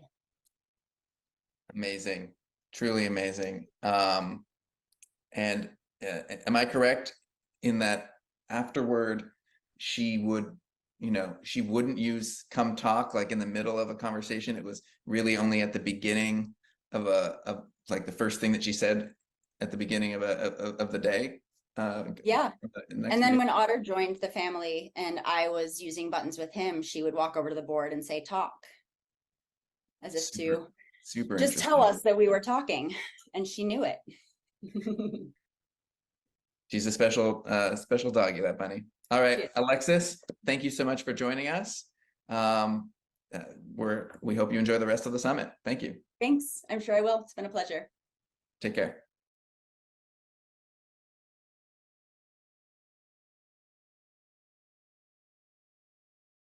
All right, we are going to be beginning the first guide panel. So if people can jump in, hopefully we'll be seeing Alexis here soon live, as well as a number of your favorite guides. So yeah, they should be jumping in very shortly.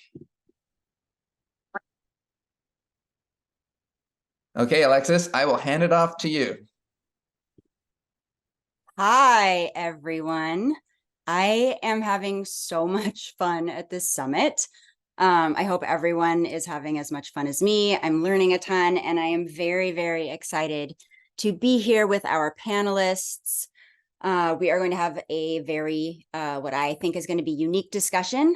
And I'd like to start just by quickly introducing everyone. We are joined today by Morgan Krug And her learners, Adora and Jasper, are the learners we're going to be speaking about today. We've got Kendra Baker. Her learner is Billy the cat. We have Christina Lee with Cash. And we have Sasha Krasno with Parker. And you can see Parker right there in the background. Parker wouldn't dare miss out on an opportunity like this. So we are here today to discuss cooperative care and how buttons can be used in conjunction with and to facilitate it. So I would like to dive right in. My first question is for Morgan.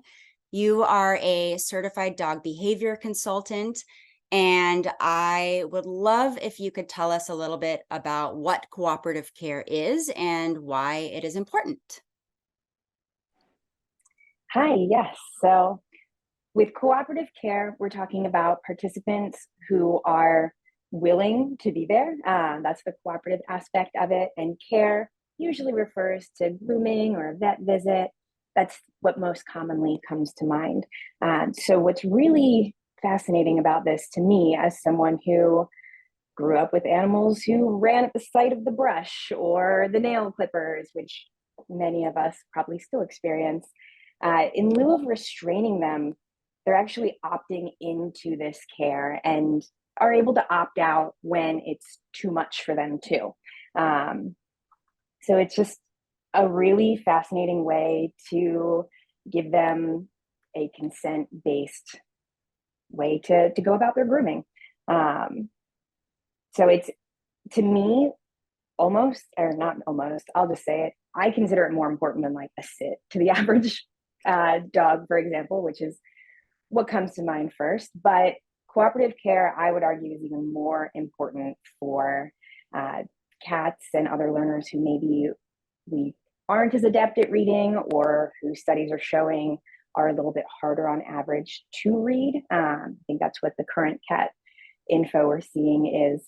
So giving them a way to tell you, that something is uncomfortable and they want you to take care of it is amazing. Or just holding up a brush and having them opt in instead of running away.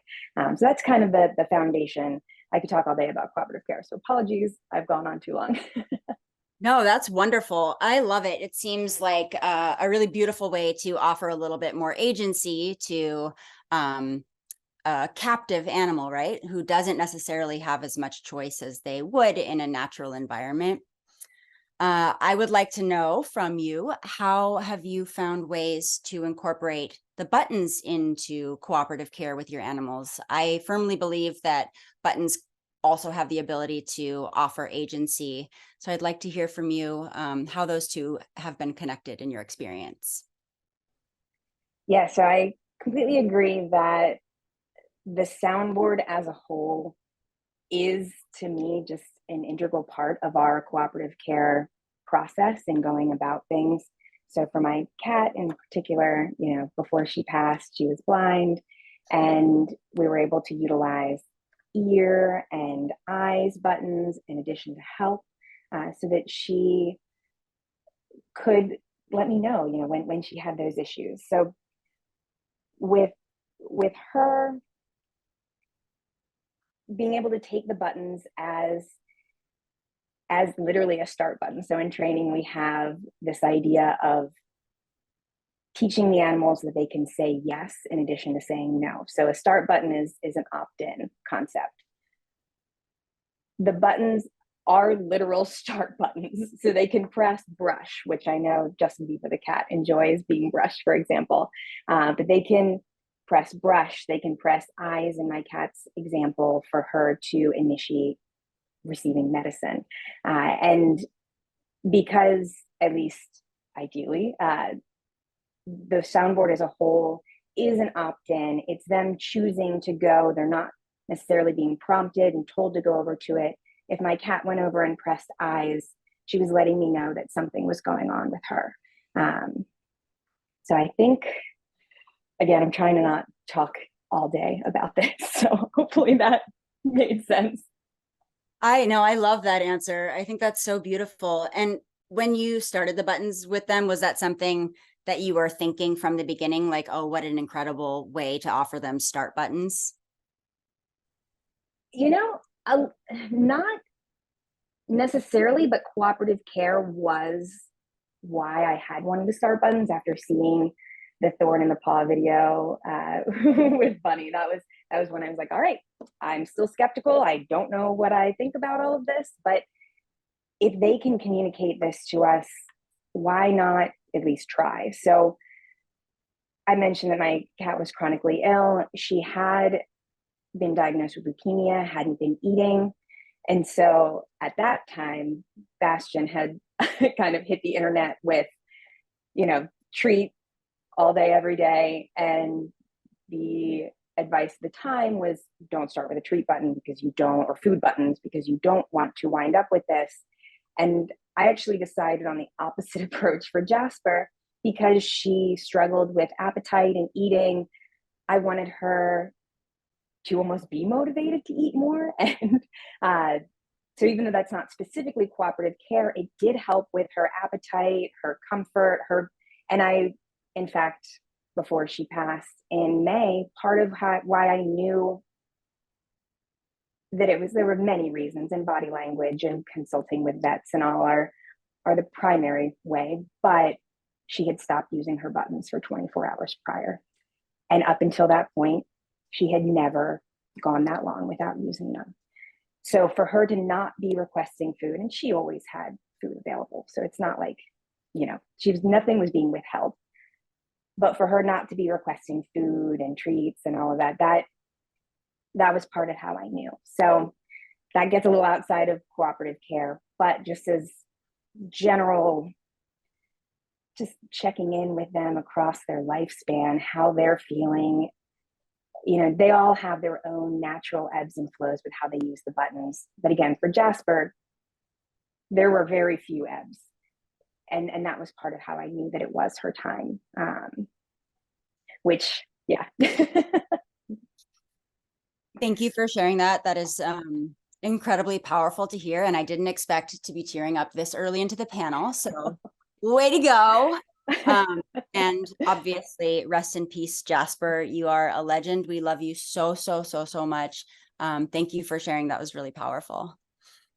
My next question is to Kendra. So as a licensed veterinarian, how do you use cooperative care in your practice? Yeah, so I specialize in zoo and wildlife medicine. So cooperative care is probably a bigger part of my day than it would be if I was a dog or a cat vet.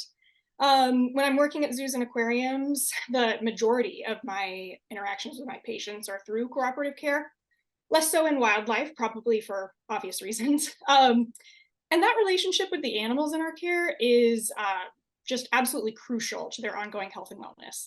The animal care teams spend the majority of their day probably making sure that the animals are comfortable with the vets coming up and doing things like oral exams, like opening their mouth for us, putting their paw out if something is going on. Even things like blood samples that we can train through positive reinforcement training, things like positioning for imaging. So it makes a huge difference, not only in the animal's quality of life, but also in my quality of life. I don't have to anesthetize every single animal if I need to do something. And that's incredible. Yeah, that's absolutely amazing. Little sidebar question to that. Cooperative care has been used for forever in zoos and veterinary care, but in companion animals, not so much. And I'm starting to see so many more people becoming interested in it and using the buttons as a way to facilitate that. And I just think that's really beautiful. Billy, was she 13 when you started buttons with her? Close, 11. Close. Okay. And did you see the potential for cooperative care facilitation through the buttons from the beginning? Was that something you were like, oh my gosh, this is going to be great for my cat and me in our relationship? For me particularly, right? It really wasn't. And the only reason for that is that when Billy first started, there really weren't any other cats that were doing the buttons that I could find. So I truly had no idea what to even expect. I had very few expectations at that point. Honestly, I was just hoping that, the buttons would be another tool in our enrichment box that I could pull out and make sure that she had, the best quality of life that she can have as an indoor house cat. Once she started using them and, we were adding more buttons, I did start to think a little bit more about how it may help to kind of pinpoint discomfort levels. But it really wasn't until this summer, so a little over 3 years in, that that I really saw kind of like the way that we could utilize the buttons to really help. Billy's had been struggling with some pretty serious health issues over the spring and the summer, and it was getting to the point where she was really frustrated with me because I couldn't get the medicine into her. And adding a medicine button did wonders for her voluntarily taking that medicine. It was, it took about 36 hours and there wasn't any more fighting. I didn't have to hide the pill in anything. It was pretty dramatic, the change. So I think that is incredible to see, just how fast it happened. That's remarkable. Had you been labeling the medicine as medicine before that? Or you started when you added the button, you're like, I got to build this connection right now so that she knows exactly what to expect. And then she was like, oh, okay, I get it. Yeah. Yeah. I had not, to be fair, it's completely a blur. And so I may have been calling it medicine at that point, but it was a very foul tasting medicine. It was really hard to mask in things. And so I was trying super hard not to I was trying to trick her, honestly. And she just got to the point where she was like, I don't want to be tricked anymore. And so adding the medicine button and really just spending a lot of time modeling, this is your medicine. When you take it, your ouch is going to go away. And I was truly 36 hours later. My sister was in the house. She thought I was a crazy person. I sounded unhinged while I was, just having this conversation with my cat. I love it. I love it so much. I had a similar experience with Bunny where she's already not super motivated by food. And I was like trying to hide her medicine and as many things as I possibly could. And now she's on a restricted diet. So I was like, well, I'm just going to tell her what it's for and label it. And maybe, maybe that'll make it okay. And it was almost instantaneously. It's just amazing. I'm so excited that people are having so much success with this. And now we have a number of learners with medicine buttons who have had similar experiences, and it's brilliant. Thank you so much for sharing. Yeah. Next question is to Christina. Hello, Christina. Thank you for joining us. Hello, friend. I know that Cash has had some pretty significant health scares, and that he was your inspiration for becoming a certified dog trainer. Before you got Cash, were you aware of cooperative care? Did you know what that meant? Did you know much about dog training at all? No, I had read the books, as many people do, and felt like I knew a lot, and then got thrown in the deep end and realized I didn't know how to swim, which I think is an experience quite common to many people who end up going deeper into dog training and dog behavior. Is that you get a dog like that, and then you say, oh my gosh, I need to find a way out of this box, and you find a way out, and then you're like, actually, this is really cool. I would love to help other people the way I was helped. So I walked the very cliche journey that many people do, but I did not have a good understanding of cooperative care before that. I didn't even know that was something that I should be interested in. Like, it was one of those things where you don't know what you don't know. So I didn't know that you could get consent for these procedures instead of just tricking a dog into taking a pill or holding them down if you needed to do a blood draw. None of that had entered my radar yet. And I was fortunate to run across some very, very good and ethical trainers, and they widened my world. And I happened to also have buttons as an add-on to that. And so I got to make a form that worked specifically for me and Cash, and it's been very successful. That's incredible. Did him having the buttons, well, I guess let me rephrase this. How did him having buttons inform your journey? Yeah, so I think cooperative care, especially with companion animals, is often spoken about in very concrete terms, like giving pills, doing eye drops or ear drops, nail care, in these very concrete moments where we are going to do a husbandry procedure essentially. And I think what happened with Cash and him having the amount of buttons that he did is that we were able to expand that past the traditional notion of what cooperative care is and go into a cooperative lifestyle. And so in particular, Cash had separation related behaviors. And you don't typically consider separation related behaviors as a cooperative care endeavor. But when he was displaying these behaviors and I was working with him to allow me to get out of the house without him having panic attacks, having buttons like mom bye and mom hi later, and like having these ways to talk about my departure and make it very predictable, and also give him like some aspect to hold on to, like I will come back later. That was really, really important. And so in a lot of his behavior struggles that did not fall into the traditional like nail clipping situations, the buttons really became hugely instrumental in helping us work through those behavior struggles through a form of cooperative care that was not kind of what most people were speaking about. I love that. Cooperative lifestyle is next level. I think that's like that's the bar now. Not cooperative care, cooperative life. That's beautiful. Thank you so much for sharing that. It's so fun to watch and follow your journey. Next question is for Sasha. Parker's a sports dog. And I mean, amongst many other things, of course, one of them being dentist. I love watching you in the agility ring with her. It is so fun to see how much fun the both of you are having.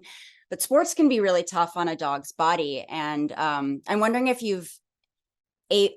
let's see, how have you been able to assess pain before the buttons, and has having the buttons made it more simple for you to be able to assess pain in Parker?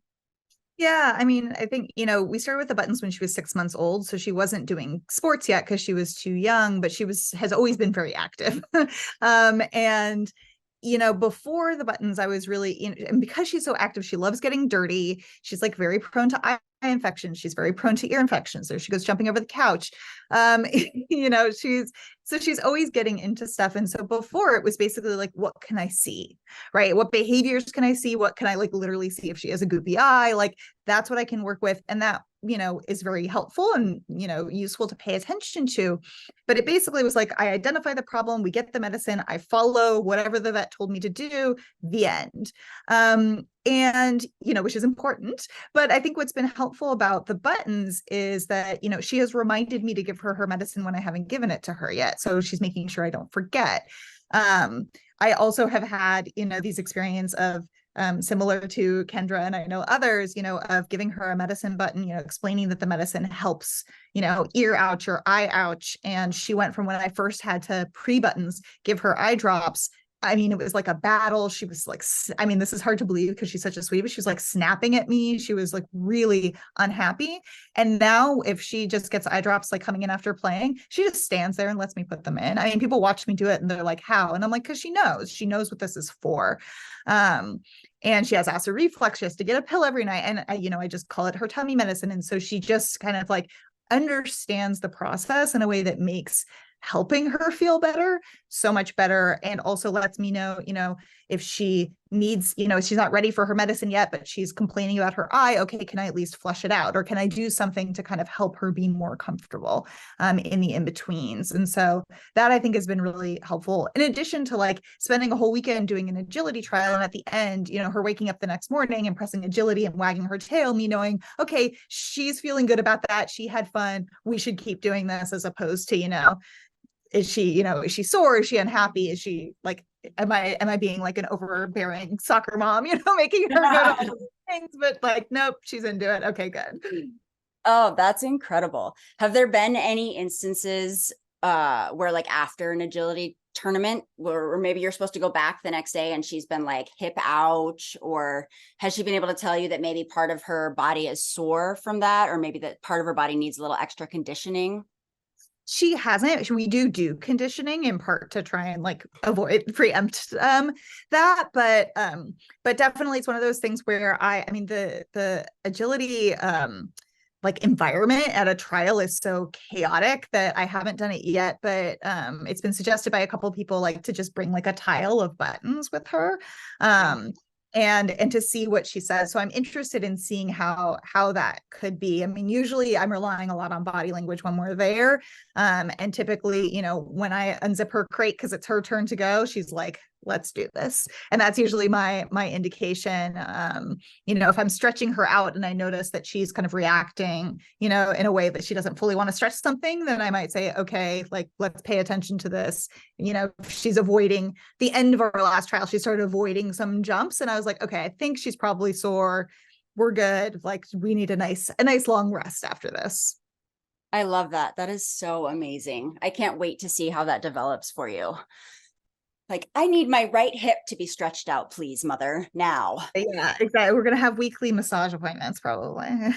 I mean, yes, that's the goal for all of us, right? Yeah. Amazing.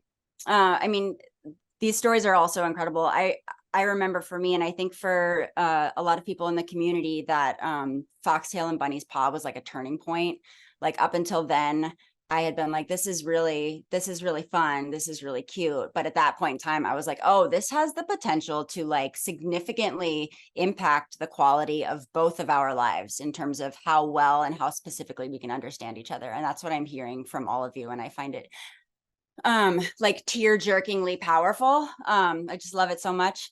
So we've talked a little bit about this. We've had some brief examples from each of you, but I'd like to get into a little bit more detail. If we could go one by one, and we could talk about specific examples that have been particularly impactful to each of you in the health and cooperative care arena that involved buttons. And why don't we just go in the same order again? So Morgan, if you have a specific example you'd like to tell us about, I'd love to hear it. Yeah, I started it a little bit, but last September, Jasper had a procedure for entropion where her eye was being scratched by her eyelids, basically, because after going blind, one of her eyes shrunk. So part of why I was comfortable moving forward with a procedure with a cat who has had chronic health issues was because I felt like via the buttons that she could communicate to me if anything was, terribly wrong, and she had been doing well and her blood work looked good, of course. So I was like, all right, I guess we're going to opt into this procedure to keep her eyes more comfortable, but it's a little bit of discomfort to make it better long term. And we had already established eyes button help, and we've already had ear body part as well. And I think it was the day after her procedure that the next evening she went over and pressed eyes and then just missed the help button, which she's blind, so inevitably, none of them are robots, of course, but without vision, I'm sure it was a little harder to navigate her board. She pressed eyes, and it was about 2 hours before she was due for her eye medication. But the vet had said she can have as much as you want, just make sure to give it every 12 hours. So she requested almost 2 hours early to get her eye medication that basically made it so she could blink more comfortably. And that was the entire reason we started buttons. And I want to cry just thinking about it again, that she was able to do that. And not only that, which please don't judge me too much for this, you guys, but the following week, once we went to every 24 hours, that's harder for my brain routine wise, right? So I think the first time, it was like the following Tuesday after the procedure, I was an hour late on her meds, and she reminded me by prompting me with eyes as well. And the following morning, same thing. Again, please don't judge me, guys. I would have remembered within an hour, I'm sure, but I was already about an hour or two behind, and she went over and pressed eyes again. And she was one that used to run and hide under the bed, because when she first went blind, it was up to 4 times a day, giving her eye meds, having to restrain, hissing, it was not great originally. So for her to willingly press eyes and then stand there while she listens to me undoing the medication and all, which again used to be a trigger. She'd run as soon as she'd hear me even open that cabinet back in the day. So for her to stand there and even lean into it, there's nothing that is, that can compare to that moment and feeling, even though it was prompted by my mistakes the last 2 times. Yeah, I wouldn't trade having all of that with her, and obviously losing her has been incredibly devastating. But I have so much footage of us communicating with each other, and I feel like via the buttons, we were able to get to know each other and help each other in such an in-depth way. That relationship that we had built, that despite only having, the 4.5 years together, it was as much quality time as we could have ever asked for, right? Like every single moment counted. That's an aside, but kind of, I guess, tying it back into the cooperative lifestyle, that when my 16-and-a-half-year-old dog died the year before last, I was almost paralyzed by regrets. What should I have done differently? What could I have done differently? Would she have told me sooner when it was her time if she had the buttons?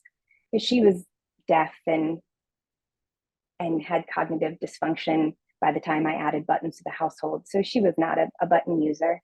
And I have found that in the months since Jasper's passed, obviously I'm still grieving every day, but I have not felt those regrets or what ifs or those concerns that I had at the end of life care with Delilah, because I felt like I had that line of communication open in a way with Jasper that I had never been able to get to with another animal in my life prior. And yeah, that has, it made every 5 a.m. wake up call worth it. And they were already worth it, of course. But yeah. So I'm going to stop. But That's amazing. Yeah. It's so beautiful. Your relationship with Jasper was just incredible to watch. And we all miss Jasper very, very much. And sending love and hugs to you.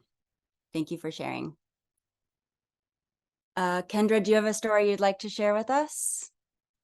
I want to stop going after Morgan because she makes me cry every time. I know. I'm like, anyways, yes, I do. I have many stories. But this is again related to the medicine button that we were able to add.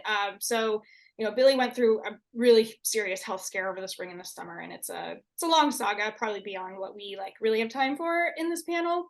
But she's now on chronic medication, and thankfully it is not the gross tasting medication that she was on before. So it's a little bit easier to begin with. But while she was sick, I took some time off taking jobs out of state so that I could just focus on her. And because of that, I was always the one to give her her medicine in the morning. And, when she was a little bit more stable, I did take a short job out of state. And because it was short, I left Billy behind with my boyfriend, AKA Billy's dad. And he was going to be in charge of the medicine. So, we went through it, and, Billy will take anything from him because she loves him more than she loves me. But the first morning I was away, I get this notification on the Connect system, which this isn't really a plug for the Connect system, but it is kind of a plug for the Connect system because I found it pretty game changing. I get a notification from the Connect system that said medicine. And, I asked him if he had modeled it for her, and he said no. I sat down to start working, and she pressed it. And, she pressed it at 6:30, and he, before anyone starts judging, he was planning on giving it to her at 7. He didn't forget. But she's very used to this routine of, well, whenever mom gets up, I get my medicine right away. So you just got up, so I should get my medicine right away. So it was really cool to see that connect come through, and then to go back through the video footage and just see her kind of watch him walk by, sit down, and then kind of go like this, and then walk over to the buttons and press medicine. So it was an interesting interaction, and definitely, made me kind of rethink the way that those buttons could be helpful. That's insane. The more stories I hear like this, the more I'm like, this is unbelievable. And also the more I'm like, it's real. Like, how could it not be? It's incredible. Thank you so much for sharing. To you, Christina, do you have a specific example you'd like to share? Yeah, so Cash has also reminded me of missed medication as well. And as I mentioned earlier, we were using the buttons to arrange my absences from the house, and he was able to like veto those, and he did on days when he was not up to separation anxiety absences. But one that sticks out above those two is he also at one point told, well, actually twice has told me that he's going to vomit before he actually does. And the first time he did it, I thought that he wanted to do something else, and I asked him about it, and he was like, "Nah, I'm sad." And I asked him why he was sad, and he said, "I'm sick." And I didn't believe him, to be quite honest. Like, I didn't, there was no lip licking. His behaviors had not seemed off that morning. So I really didn't, I was like, maybe it was just a random press, who knows? And then he walked over immediately after and said that he wanted cuddles and rest. So I was like, I'm gonna assume that you know what you're talking about. So I did. I got him up on the couch and I started cuddling with him. And then sure enough, a couple minutes later, he got sick to his stomach. And I just had so much gratitude after that, that he was able to tell me what he needed in that moment. Specifically, like, he was not feeling good.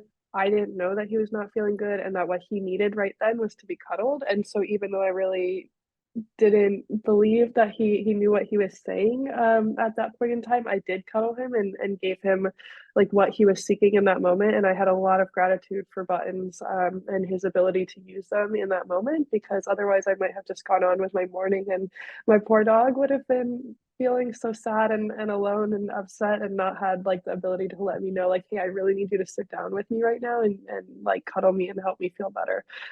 So that sticks out as like one of the more powerful moments of kind of like care that we've had together, featuring the buttons. That's amazing. Cooperative life for the win. I'm telling you, it's absolutely insane. Sasha, don't hate me, but as I am wont to do, have run way over time. We will have the panelists answer the questions in the Q&A independently through the Q&A, and we will move on. And Sasha will write a book one day, and she'll tell you all of the examples that I was about to ask her. Okay. You are all incredible. Thank you for joining us. We're going to move on to the next thing so I don't get in trouble.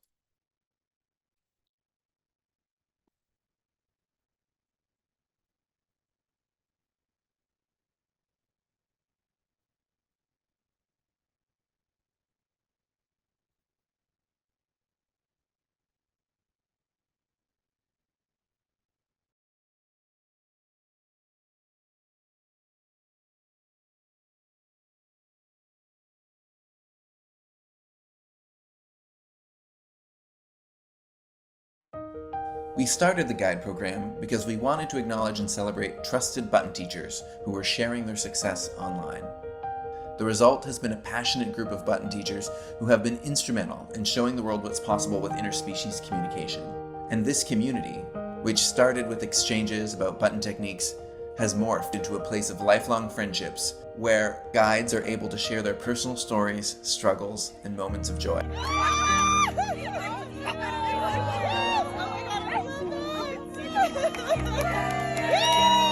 The power of these relationships has taken the program beyond the virtual.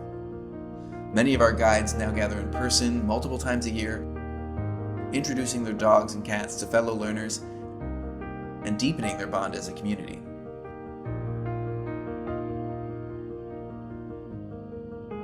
The FluentPet Guide program is more than just a platform for sharing button journeys. It's a nexus where lifelong friendships are forged, experiences are shared, and the true depth of our relationships to dogs and cats is celebrated. If you are on this journey of teaching your dog or cat to talk, we invite you to apply to join our guide program. Together, we can continue to uncover the true potential of the animals we love.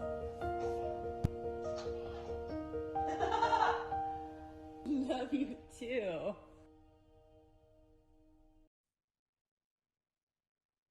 Hello, I'm Kelly, and I'm very excited to share a bit more about the FluentPet Guide community, also known as our partners in leading the AIC movement. So in the video you just saw, we got a glimpse of the origins of the community, as well as our vision for the future of the community, where we want it to go.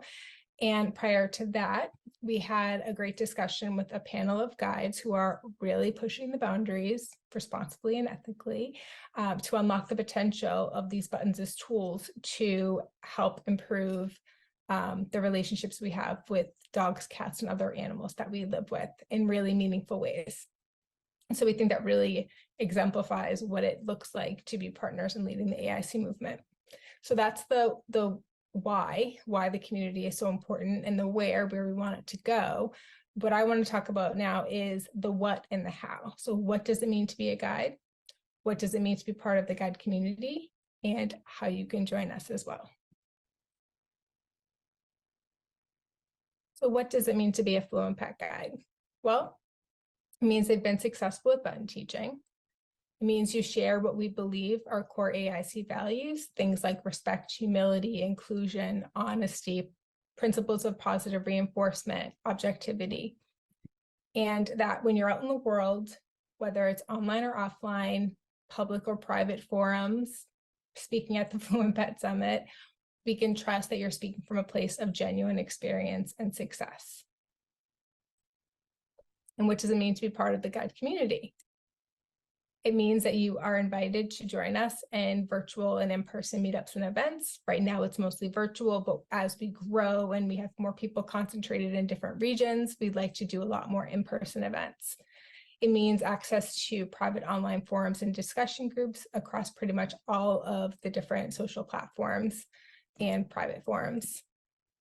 Teaching and mentorship opportunities emerging, especially with the launch of FluentPet Academy. Educational and skill building workshops for everything from social media to understanding your learner better. Opportunities to be featured on social media, FluentPet social media, weekly updates from the FluentPet team. First to know about new products and services like those you saw launched today, and the option to join our affiliate program. Emphasis on the option there, you are not required to have a financial partnership with FluentPet if you join the FluentPet Guide community, but it is an option that is exclusively available to you as a guide. So if you're interested in becoming a guide, what do you need to have? 1, you need to be using FluentPet products. 2, you have to demonstrate good judgment in button teaching and community engagement. This is built into the application. And 3, you can show examples of success with button teaching. Now, success with button teaching does not look like 50 buttons on your floor. Maybe it does, maybe you do have 50, maybe you have fewer. You can have as few as 2. So what we ask for is video examples of your learner using their buttons in contextually appropriate ways. So it could be a video of your learner pressing outside and walking to the door, a video of your learner grabbing a toy and pressing play, a video of your learner pressing water and going over to their empty water bowl. Any examples like that, we just ask for 2 examples of your learner using buttons for authentic communication, because that is how we define success with button teaching, is authentic communication. So if that's you, we would love to have you join our community. You can simply go to flnt.pt/guides to apply today. And with that, I am going to send you back to Alexis, who will be speaking to a group of our current guides, talking about their experiences as members of this community. Alexis?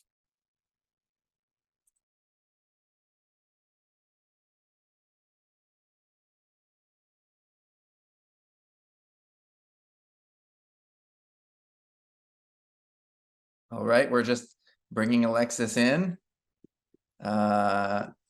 as well as the other attendees for the next panel. Hello. I will, I'll keep an eye on my text this time so that I don't run over. Sorry, everyone was like, we're over time. I'll let the panelists speak and I'll keep my talking to a minimum. So we are joined today by 4 amazing community members. We've got Joelle Andrus and her learner Bastion. We've got Maurice Cobb, his learner Milo. We've got Mary Robinette Cowell with Elise and Guppy. And then we've got Edef and Keely Aldinger with their learner, Al. And yes, this community is incredible. Every time I speak to any one of you, I am completely re-inspired. So I'm going to start with a question for Joelle. You, Joelle, have been a very active member of the FluentPet community for years now, spearheading events like Flannel Doggy Fall, Hot Doggy Summer, which are these incredible events. My question to you is, are you as engaged and proactive within all communities? And if not, what makes the FluentPet community special to you? I'd like to think that I'm passionate about everything that I do, but the Fluent Pet community is definitely the most special of the groups that I've ever been part of. I feel like we're very special in that we're all a group of like-minded individuals who are not just trying to better our own relationships with our pets, but the relationships that everyone has with their pets. And so it's kind of almost like a movement that we see ourselves as part of. And as a result, you get these people that are so supportive and are trying to troubleshoot. So you have a group of people that you can go to if you're like, oh my God, my dog hit like water bone. What does it mean? And we're like, we've been there. We've done that before. I know exactly what that means, or I think I might know what that means. And it's like a like-minded community that really wants to move towards a positive goal. And that's so much more special than a lot of the other groups that I've kind of found myself in. I love that answer. And I feel the same way. Like, it takes a certain type of person to be like, I'm going to teach my dog how to talk, and I have no idea how to do it. And once you start reaching in and out within that community, everyone's like, yes, come on in. This is amazing. So I love that. And I love how you participate within the community. Thank you so much for that answer. Next question is to Ed and Keely. I find that it's somewhat rare to see two human members in a family as actively engaged in the button teaching process. I, for example, am the primary teacher in my household. Johnny knows how to use the buttons and every now and then will participate in it, but isn't nearly as active as I am. So my question to you is, were the two of you both equally engaged from the start? And what role does the community play in your continued engagement? You want me to start? Sure. So Keely was more interested from the start. Before we had Al, she got really interested into Stella and actually you and Bunny early on with like the buttons using, and she thought that was really cool. And so we decided we wanted to get a dog. She's like, I'm gonna do the buttons. And I was skeptical because especially after we got Al, he's so easy and go lucky, and he's very communicative in a lot of different ways. Like right now he's being a little grouchy pants. But I was skeptical, but then as he got more communicative or started talking more, I got particularly more excited when he started talking directly to me. So I thought he'd be able to do like press a couple buttons and that would be cool, but I didn't think he'd really start to on his own communicate without being prompted. And so as he learned more, I just found myself getting more involved and modeling more often. And so yeah, Keely she's definitely the primary communicator. She definitely was the one who started all this. And I just found that through Al becoming more interested, I became more interested. Incredible. Yeah, Al has the ability. He really likes to speak to novel people too that are in our home, but I think especially he knows that he really can have Ed wrapped around his finger. Yep. So that definitely followed Ed into more conversations and love you, Dad. It works every time. Yeah, suggesting new words, or like shortly after he got the ouch button, and it was like, no, sorry, buddy, all done play, ouch, and it's like, he knows how to get his point across. That's amazing. And have you interacted with members of the community and been able to share that story and increase your engagement, like the two of you together? Yeah, we rely on the community a lot. It's amazing how often words are coined across different animals when they haven't met, and it really helps to give like insight into what the next buttons, the next steps are. And I think honestly, even going into this, really thinking that like anything was possible, without the community, I think that there'd be a lot of words that I wouldn't necessarily have thought for there to be a use case for. And now it's like there's not really anything that I mean, it's really exciting because there's not an area that I can think of that is off the table in terms of what someone's learner might want to discuss. Amazing. I love that. Thank you for sharing. Next question is to Maurice. You have one of the most hilarious accounts to follow and such a fun relationship to watch with Milo. What were some of the challenges you experienced at first with helping Milo to learn to communicate with the buttons? And how have you found the community to be helpful in that regard?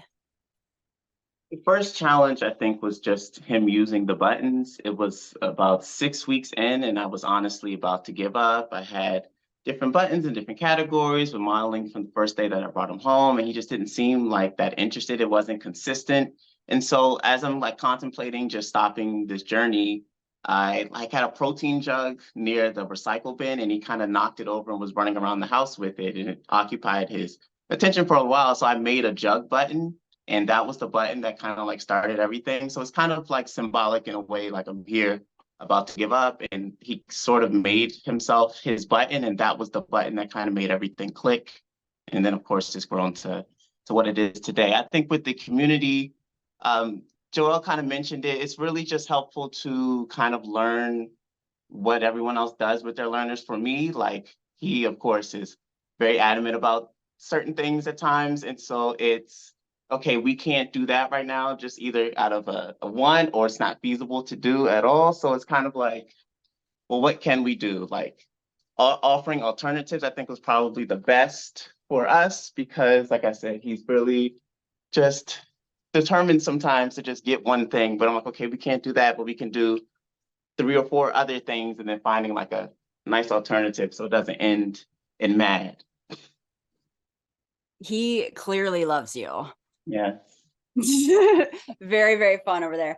I love that. And you know, there have been so many times in my journey too where I've been like, this doesn't mean anything. Like I could have those feelings of I might need to give up because it's just gibberish, and being able to speak to other community members, speak to the researchers and say, hey, maybe that means dream. Hey, maybe that means talk. The community is a brilliant sounding board, supportive, helpful, and everyone's going to have different ideas and techniques in terms of what step would be appropriate next. So I love that.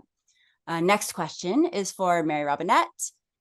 You are a science fiction author, you're an audiobook narrator, and a puppeteer, amongst other things. So you're involved in a lot of like really diverse communities. I'm wondering, how does this community differ from some of those, and how have you found it by comparison? So all of the communities that I hang out in, I choose to hang out in them because I tend to like them. The thing that I find about the FluentPet, the AIC community in general, is that it is composed of people who are inherently interested in communication and understanding. And so a community in itself, regardless of which one you're in, is about a conversation. So when you're in a community that is already interested in conversation, that is founded on that idea, the conversations that you have within the community are just richer, as people have already been talking about. It helps shape your journey in ways. And so just this let me help mentality is really lovely. In science fiction, we call it pay it forward. And I find that is something that happens a lot in FluentPet. Yeah, I find in a lot of communities that I see, and obviously I'm involved in social media communities a lot of the time, there's quite a bit of gatekeeping. And I haven't experienced a moment of that within the AIC community. Everyone is so excited to bring this to the forefront of how we are changing our relationships and communication. So I love that. Thank you for that response and for sharing. It was great.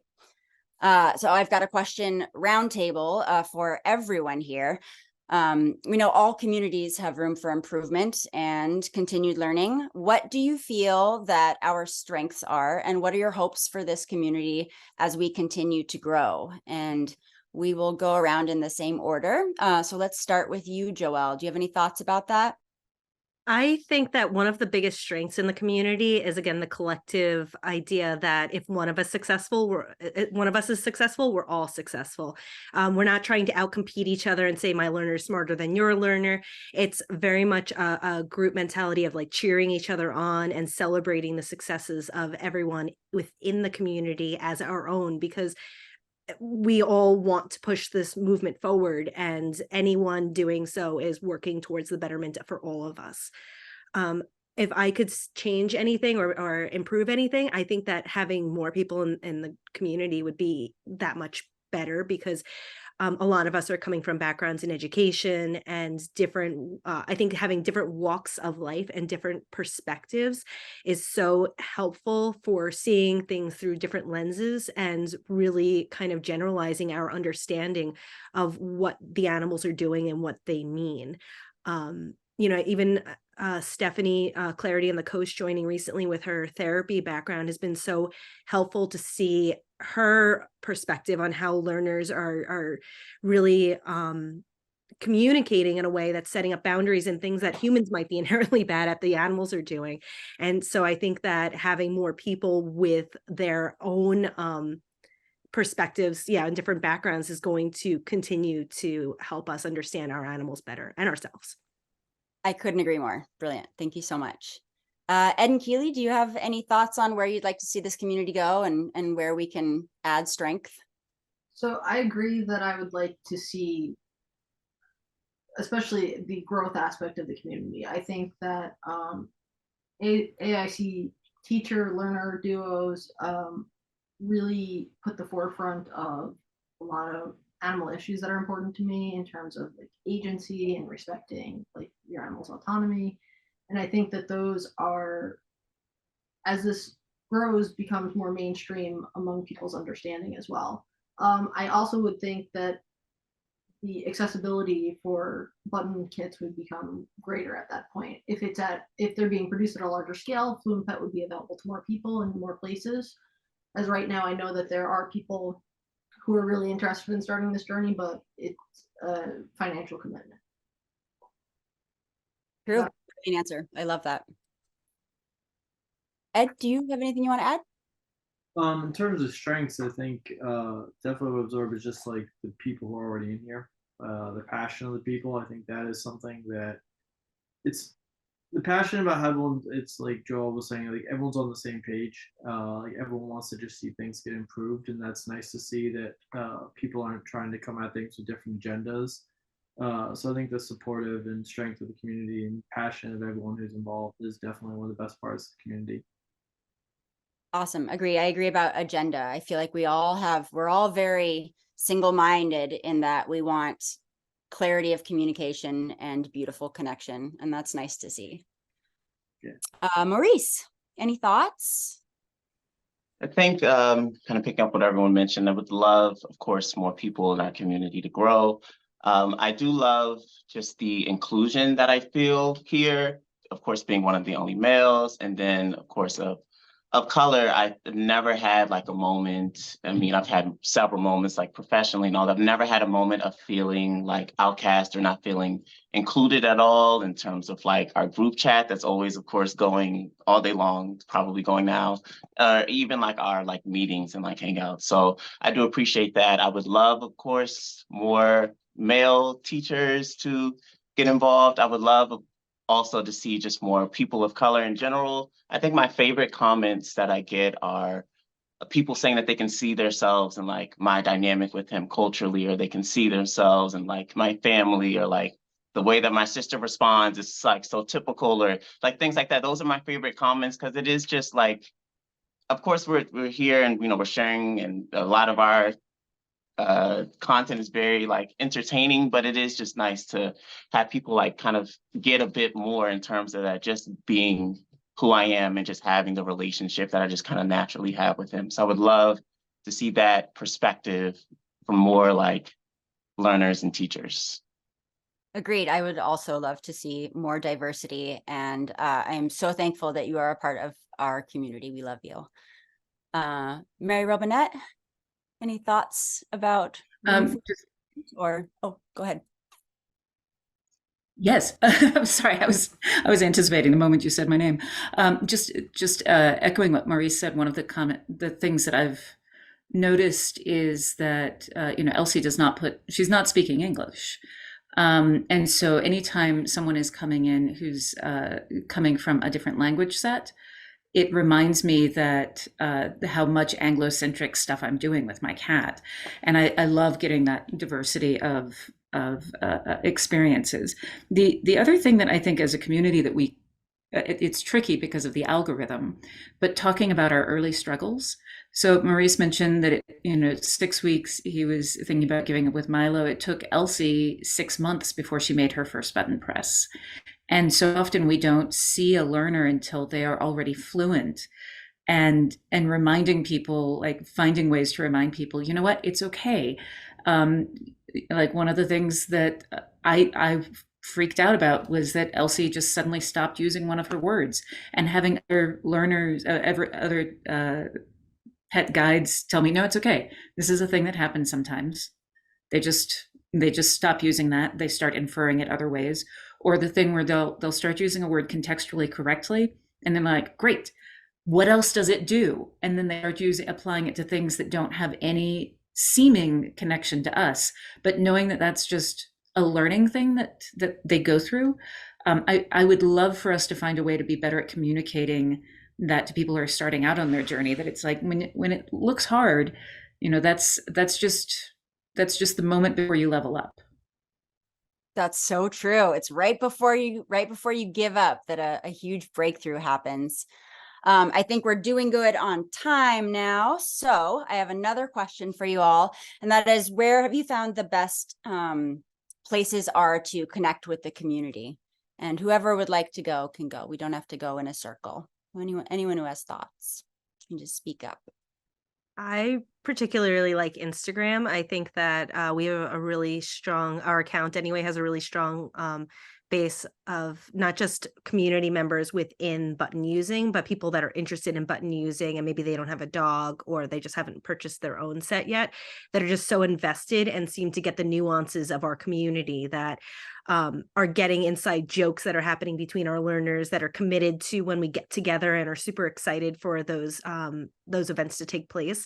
And it makes it even that much stronger for me and more motivating. Love that. Where are the rest of y'all connecting?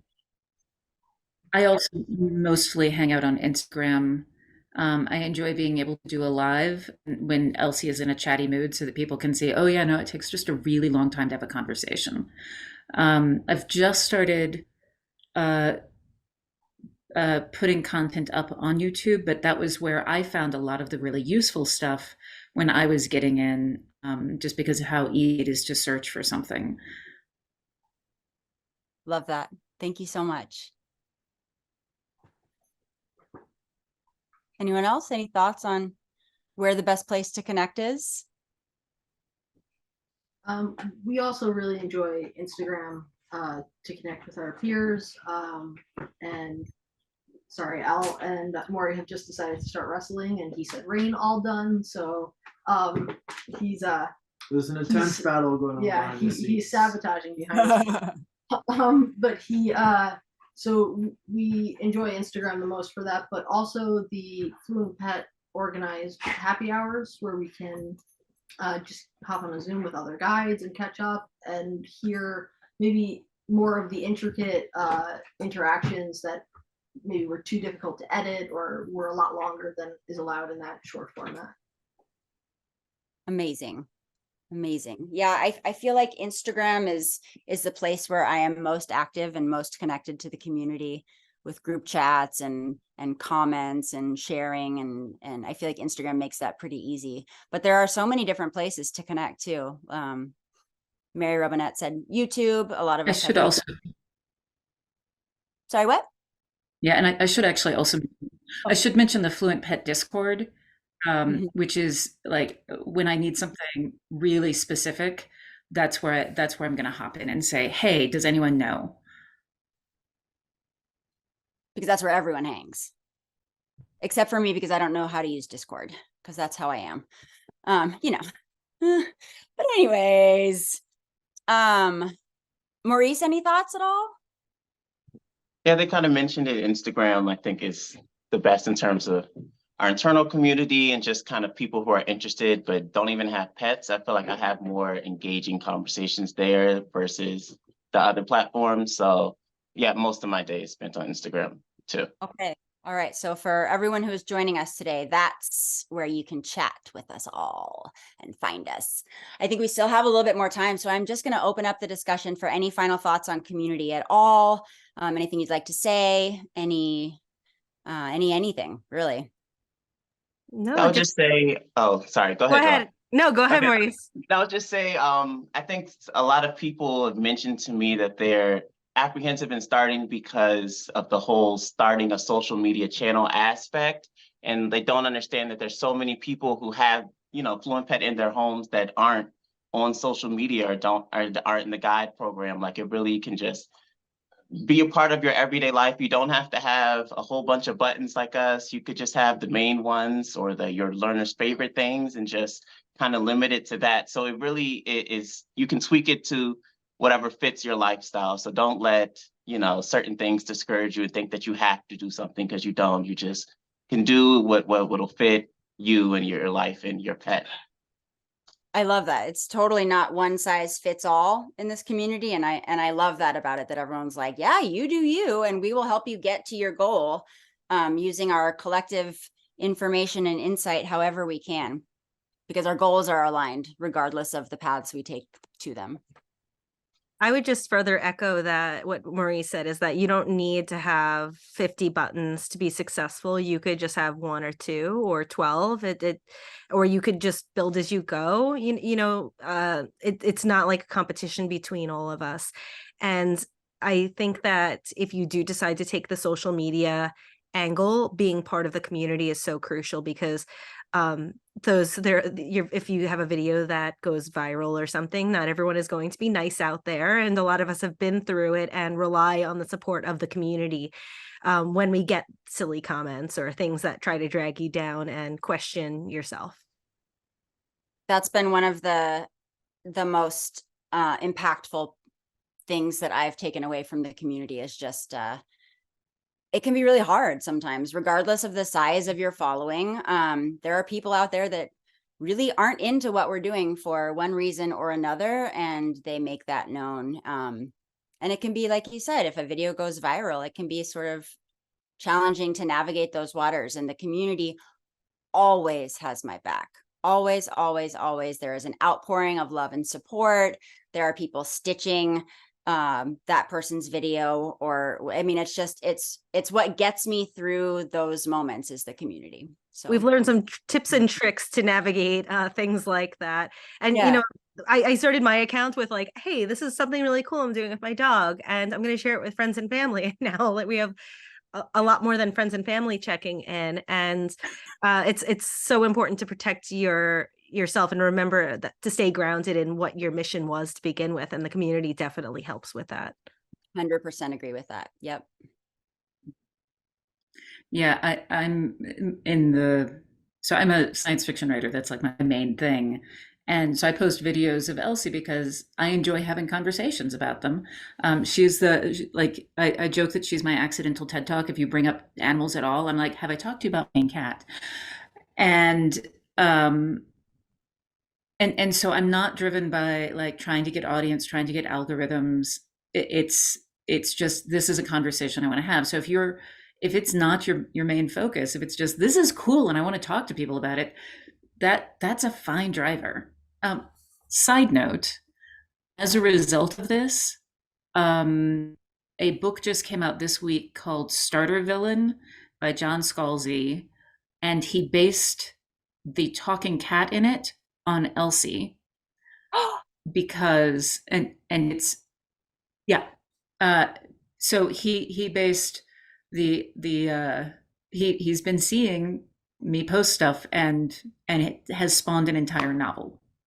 That's insane and amazing, and somebody please put that in the chat. Okay. Right. That's incredible. So I think that brings us to time. Thank you all so much. This has been incredibly affirming in my belief that the AIC community is the best community I've ever been a part of. And I appreciate and love you all. Thank you so, so much for being a part of this panel today.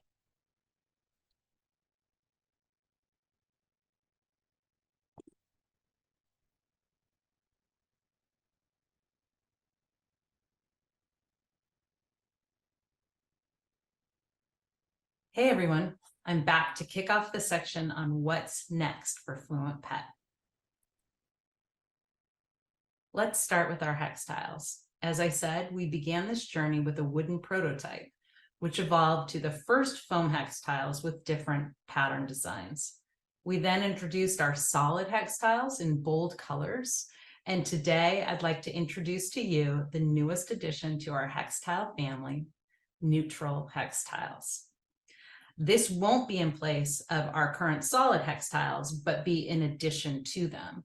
They'll be for sale as single hex tiles, so you can mix and match. And the objective here is to give you more options to customize your soundboard to fit your taste and home decor.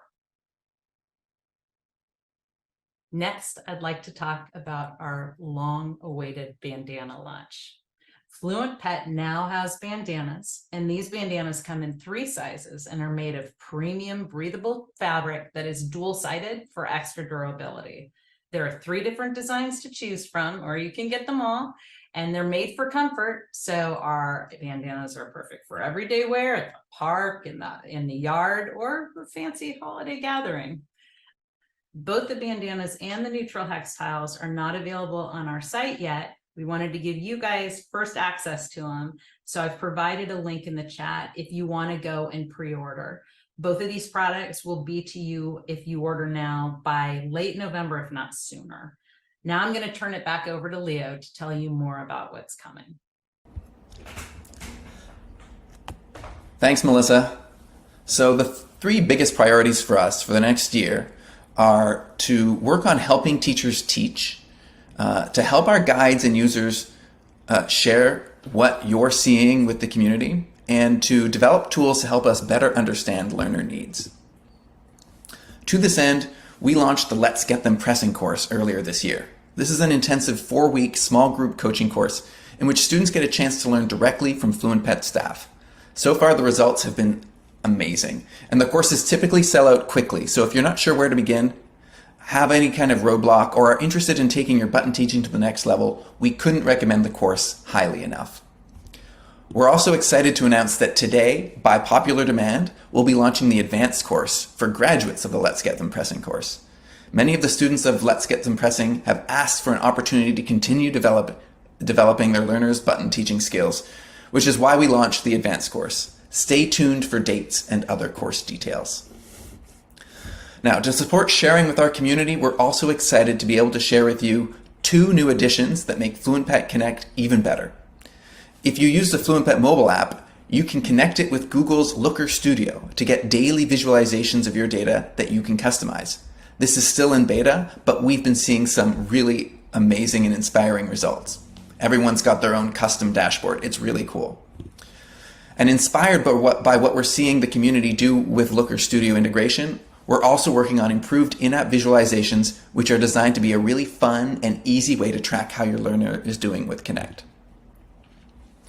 The way this visualization works is it's totally custom. So you can choose what you want to see. You can filter by sentence. You just have to plug your Connect data directly in. And that's if you want instructions on that, we will be sharing that at the end of the event. And by the way, it's entirely custom. So you can set whatever color you want, and then you can also share it with your followers or your family so that they can follow along and see how your learner is doing with buttons. Now, to help you get a better understanding of your learner's needs, we've also done a couple really fun things. We've launched a webhooks integration as well as in-app interpretation.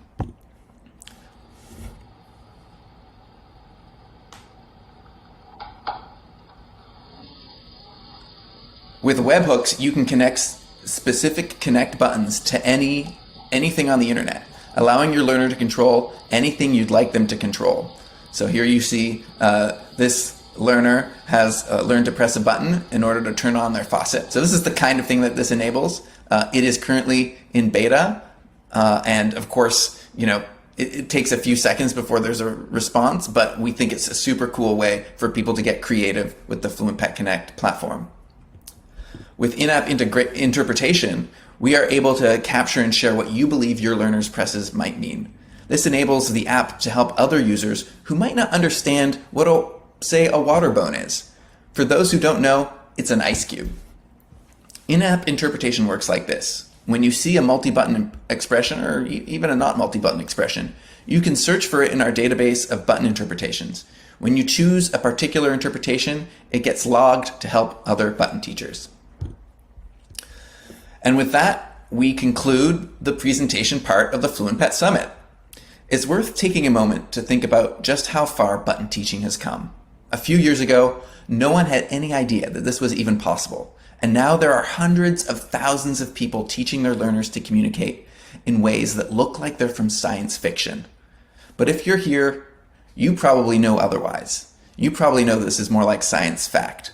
What's crazy to me is that it feels like we're just getting started, that the tools and techniques for supporting button teaching are only maybe 1% of where they'll eventually be. There's still so much more to discover, to figure out, to learn. Just imagine what the world would be like if our dogs and cats could reliably answer specific questions. Could every dog be able to tell us when we might be sick? Could every cat say where they're hurting? This is a tall order, but it's not one that any company on its own could deliver on. But together, as a community, I think we've got a pretty good shot. Before we jump into the Q&A session, I wanted to share that we have a time-limited discount at fluent.pet. So use this code today to get 15% off. All right, and now it's time to jump into the Q&A.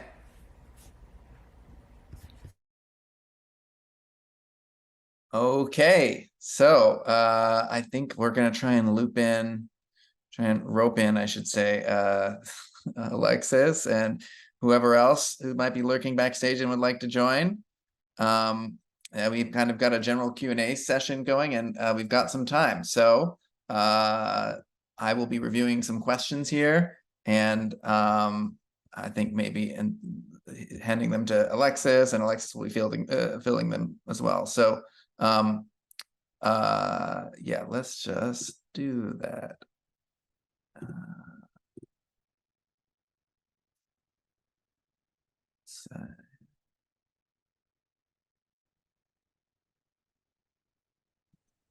Hello.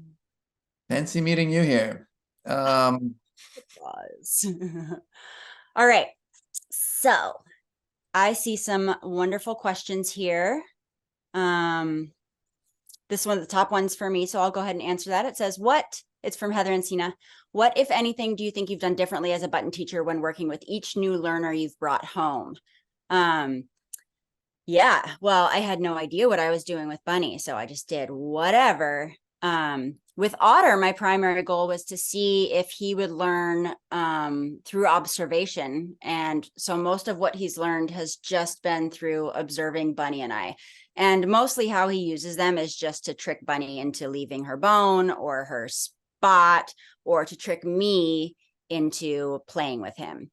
And I think that sort of goes back to when we were talking about Bunny's sensitivity and her anxiety. Otter doesn't have those. So his need, I think, to use the buttons is less than Bunny's is perhaps. And that's fine. And with Tenrec, I'm doing something totally new. I've completely rearranged the board and the buttons. And we are going to be focusing on elements of enrichment, like a framework of enrichment. And I'll be talking a little bit more about that going forward as I see how it works and how I want to structure it. And then, of course, the ways in which you teach your learners is going to depend on the learner themselves. You're going to be picking buttons that are salient to them as learners. So they might have completely different boards. And that is going to be the case for Tenrec. And I hope that answers your question. Karen asks, does anyone else expect a certain button need and then get surprised by the doggo asking for something else altogether?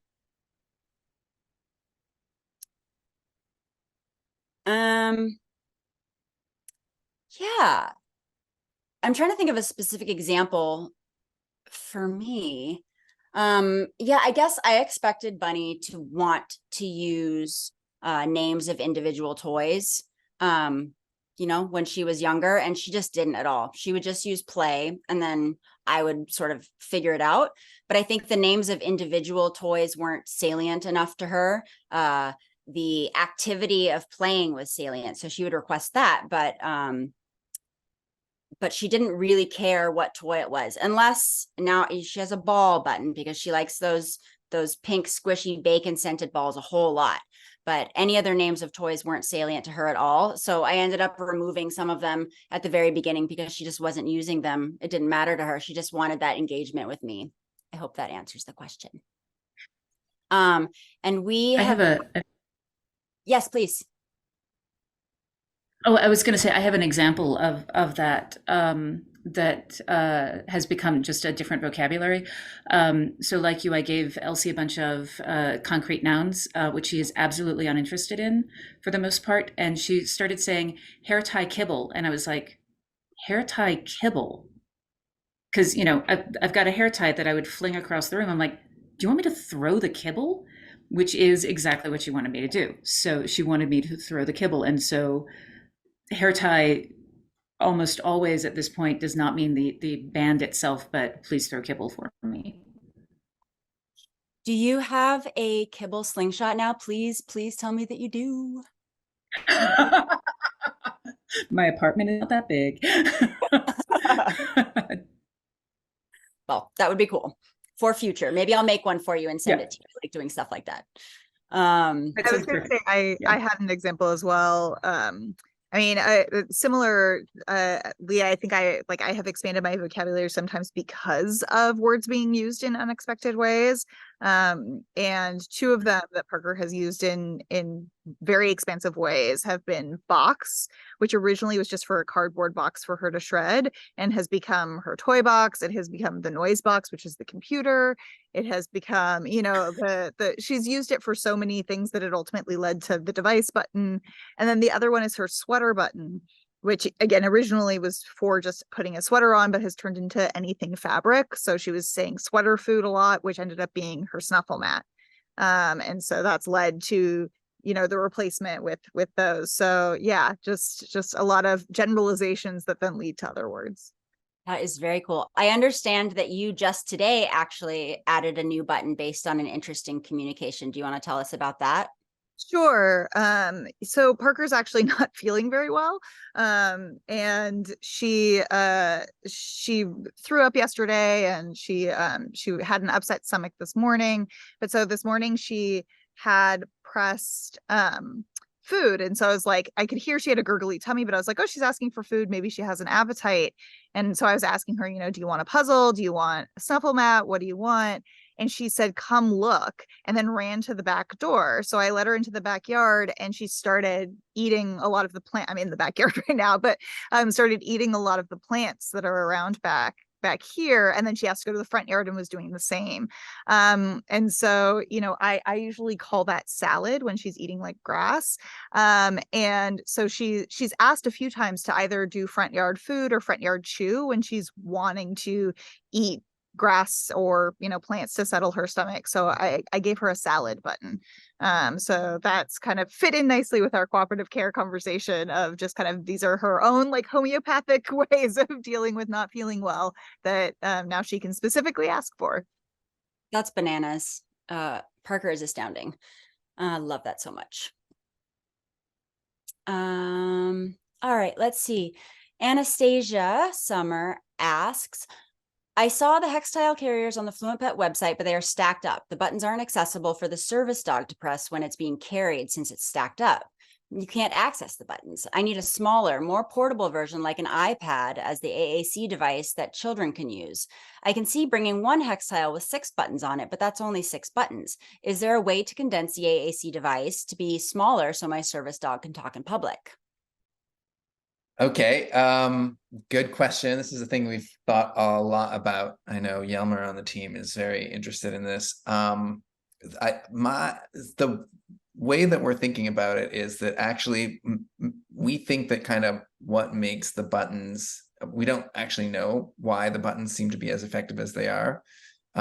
My working hypothesis is that actually it's because they're spread out in space, which means that you can take advantage of, or your brain, you can take advantage of a lot of, millions of years of evolution of how to navigate space, and kind of space is a thing that like biological entities that move around, have a really good sense for. So I suspect it would be pretty challenging to put all of the concepts in one space. That doesn't mean it can't be done, but to me, that would probably be like a pretty tricky product and research project.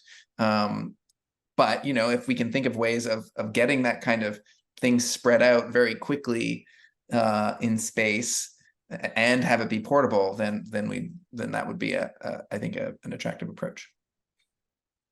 I like that. Kendra, I think you had an answer for the previous question as well, and I didn't want to skip over you. Oh, never mind.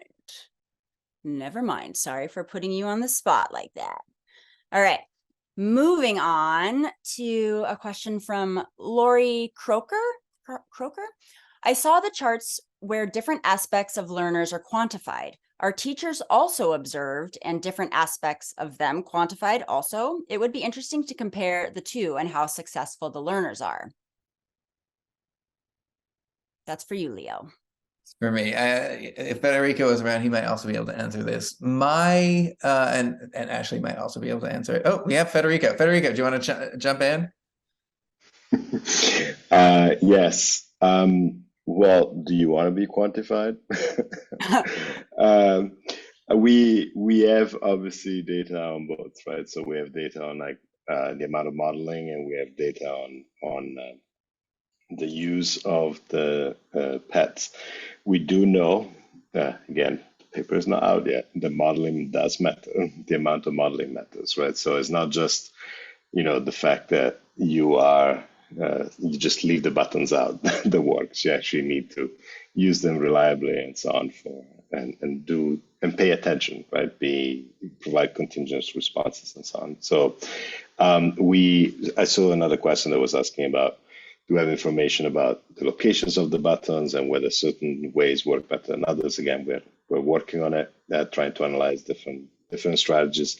That's why we started not telling people how to do it, because we didn't really know what was the best way of doing it. And we're kind of trying to do it bottom up, sort of seeing what people are doing and see what seems to matter, right? So there might be specific things that are particularly important. We know, for example, that what Alexis does clearly must be working, but there are also a lot of other people that use different strategies, and so we are trying to see what is the common thread across different participants. But yes, we're not trying to quantify it, but we are looking into what you're doing as well. Yes. Thank you, Federico. A question from Zoe Swan. When dogs are out and about, or even in another room, garden, where they don't have their buttons, do they get frustrated that it's harder to, the question disappeared. Okay, there it is. Do they get frustrated that it's harder to communicate, or any other issues caused by not having buttons available all the time? And I think any of us could probably answer this. I'll give it a shot. I don't see frustration amongst my learners when we are without buttons. And I think that's because, and community can correct me if I'm wrong, but I think a lot of community members may find this, that having this system of communication creates such a beautiful ability to really listen to our learners that we are able to understand them better when they are without buttons than we would have been able to had they not had buttons. That is the case for me. I just feel like I'm constantly watching and listening as actively as I possibly can. And so when we're without buttons, I'm very, very tuned in to what my learners are trying to communicate. And therefore, I feel like I can mitigate some of that frustration. So Elsie, being a cat, rarely is without her buttons. But Guppy, who's our dog, is a much newer learner. And one of the things that I picked up from the community that has helped is two-hand choice, where you teach the animal that it's like, do you want to go to the creek or do you want to go to the mailbox? And whichever one they boop is the one you do.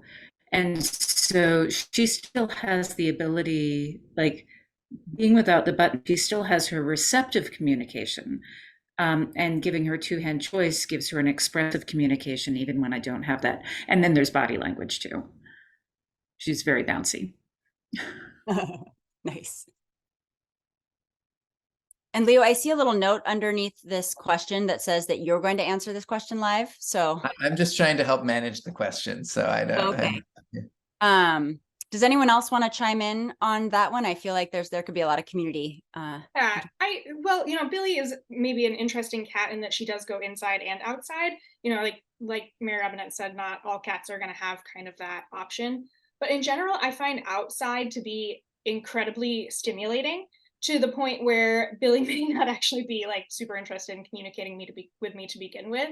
So the buttons may kind of just come along for the ride, and she quite honestly would probably not choose to use them at that point. And you know, the things that we're going to be doing outside, our nonverbal communication, are more than sufficient for what we need.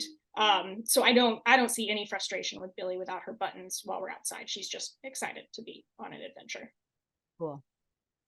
I would add in that I think that for us, we go back to Bastion used to bark a lot. He still likes to bark, but we use like a guess and check method. And so a lot of the times he'll use nonverbal communication, like say that we go visit someone's house, he'll start hitting my keys when he wants to leave.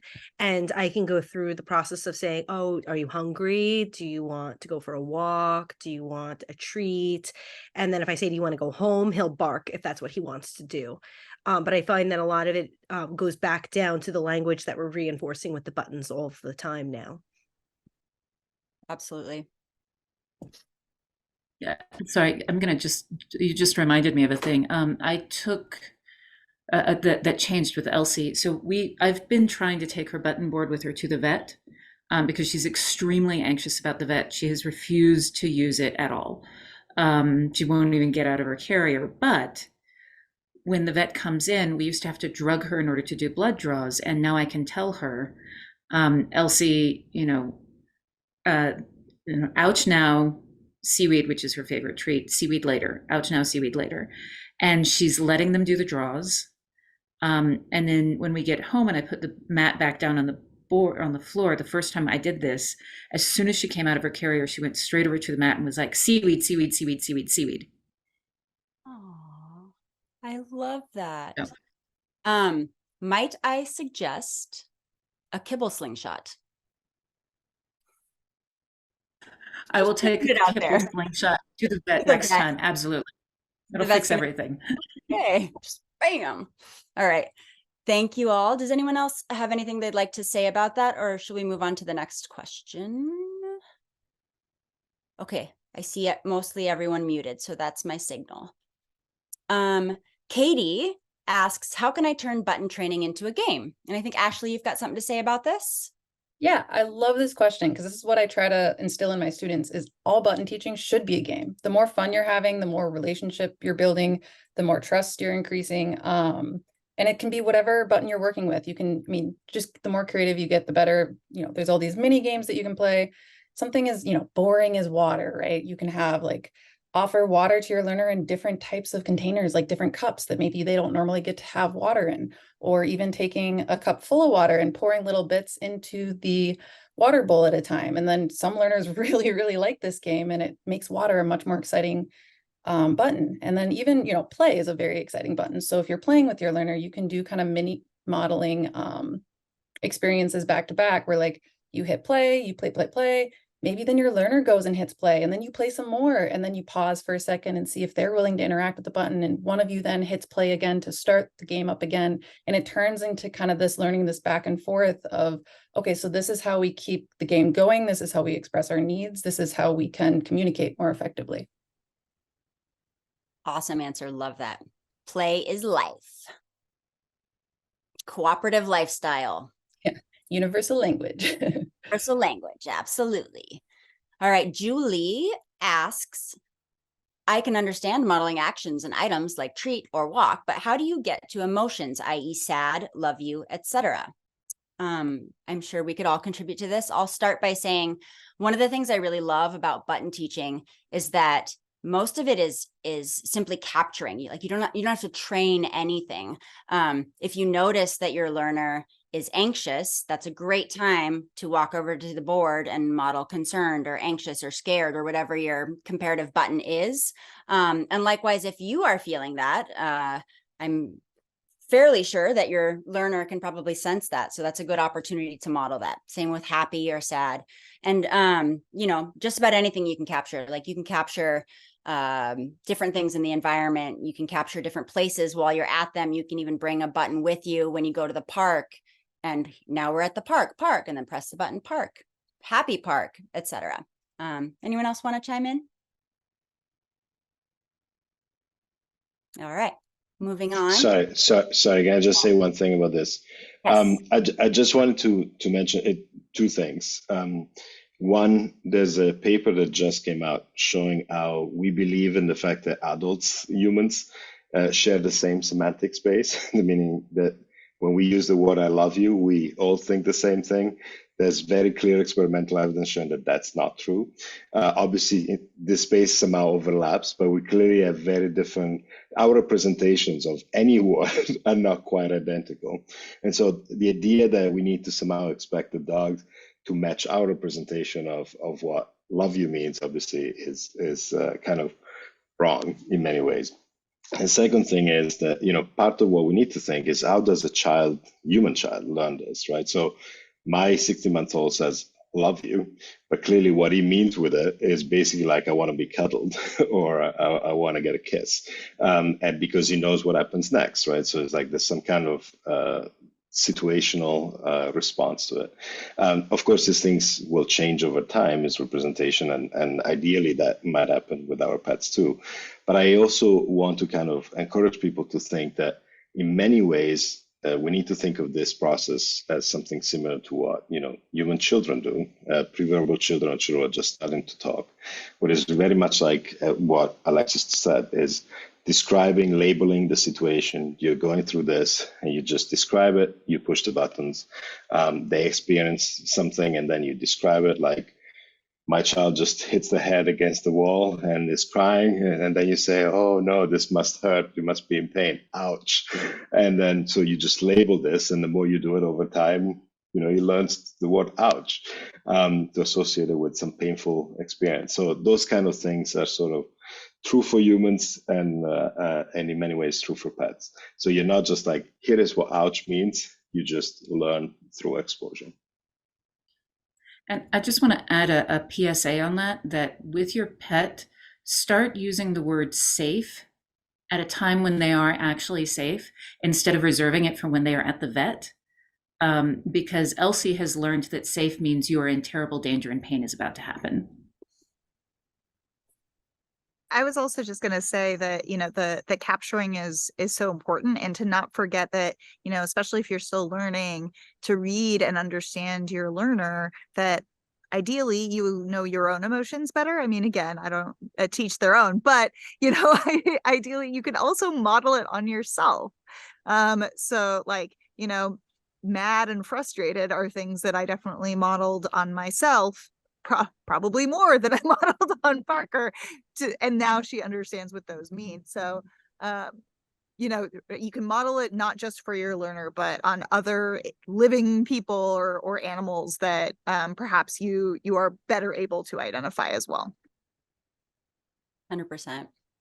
On that note, for what Sasha said, I actually really struggled with how I would model emotions for Al because I'm not a particularly expressive person, and so for certain emotions, especially, I thought like how will I like model mad for my dog who otherwise is very happy-go-lucky.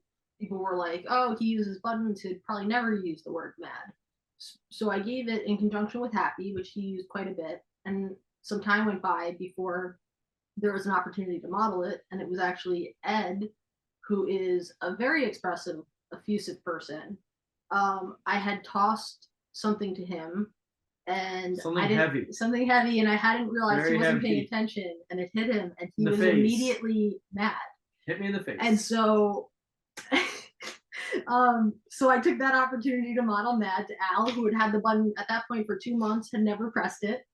And later that day, I was doing something with him, and I asked kind of a high value ask from him, and I had a high value treat in my hand, and I broke it in half, and I gave him half, and Al was mad, and he let me know, and it was like within that same day that he used mad contextually correct, and he still doesn't use it very often, but he does use it when a friend steals his shoe or his toy.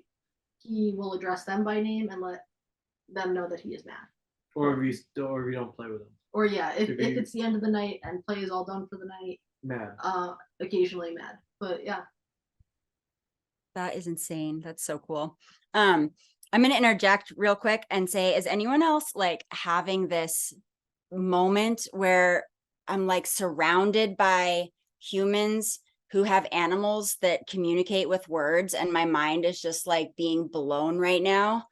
I'm just like, what is going on? This is so cool. This is insane that we're having this conversation. Like, I'm almost crying. It's so insane. It's so great. It's so cool. I love you guys. Okay. Alexis, I don't want to be the party pooper, but we're unfortunately at time. You are the party pooper. But okay.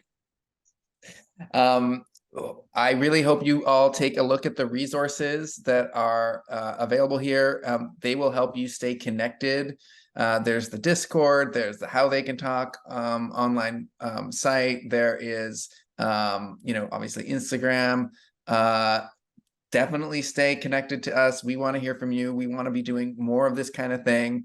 I think and I'm really grateful for everyone who showed up. We had a huge turnout. And almost everyone stayed until the very end, which is amazing for a 3-hour virtual event on a Sunday. So thank you all. Thank to all the participants, especially Alexis and Federico, who came out very in the morning. I want to thank Kelly for wrangling all of the guides, which is no mean feat when it's like herding cats. No pun, actually pun extremely intended. So yeah, so thank you to everyone who participated. Very grateful. And yeah, I hope you all have a great rest of your Sunday or Monday if you're just that dedicated and you're in a different time zone. So thank you all again. Take care. Have an easy fast, everyone.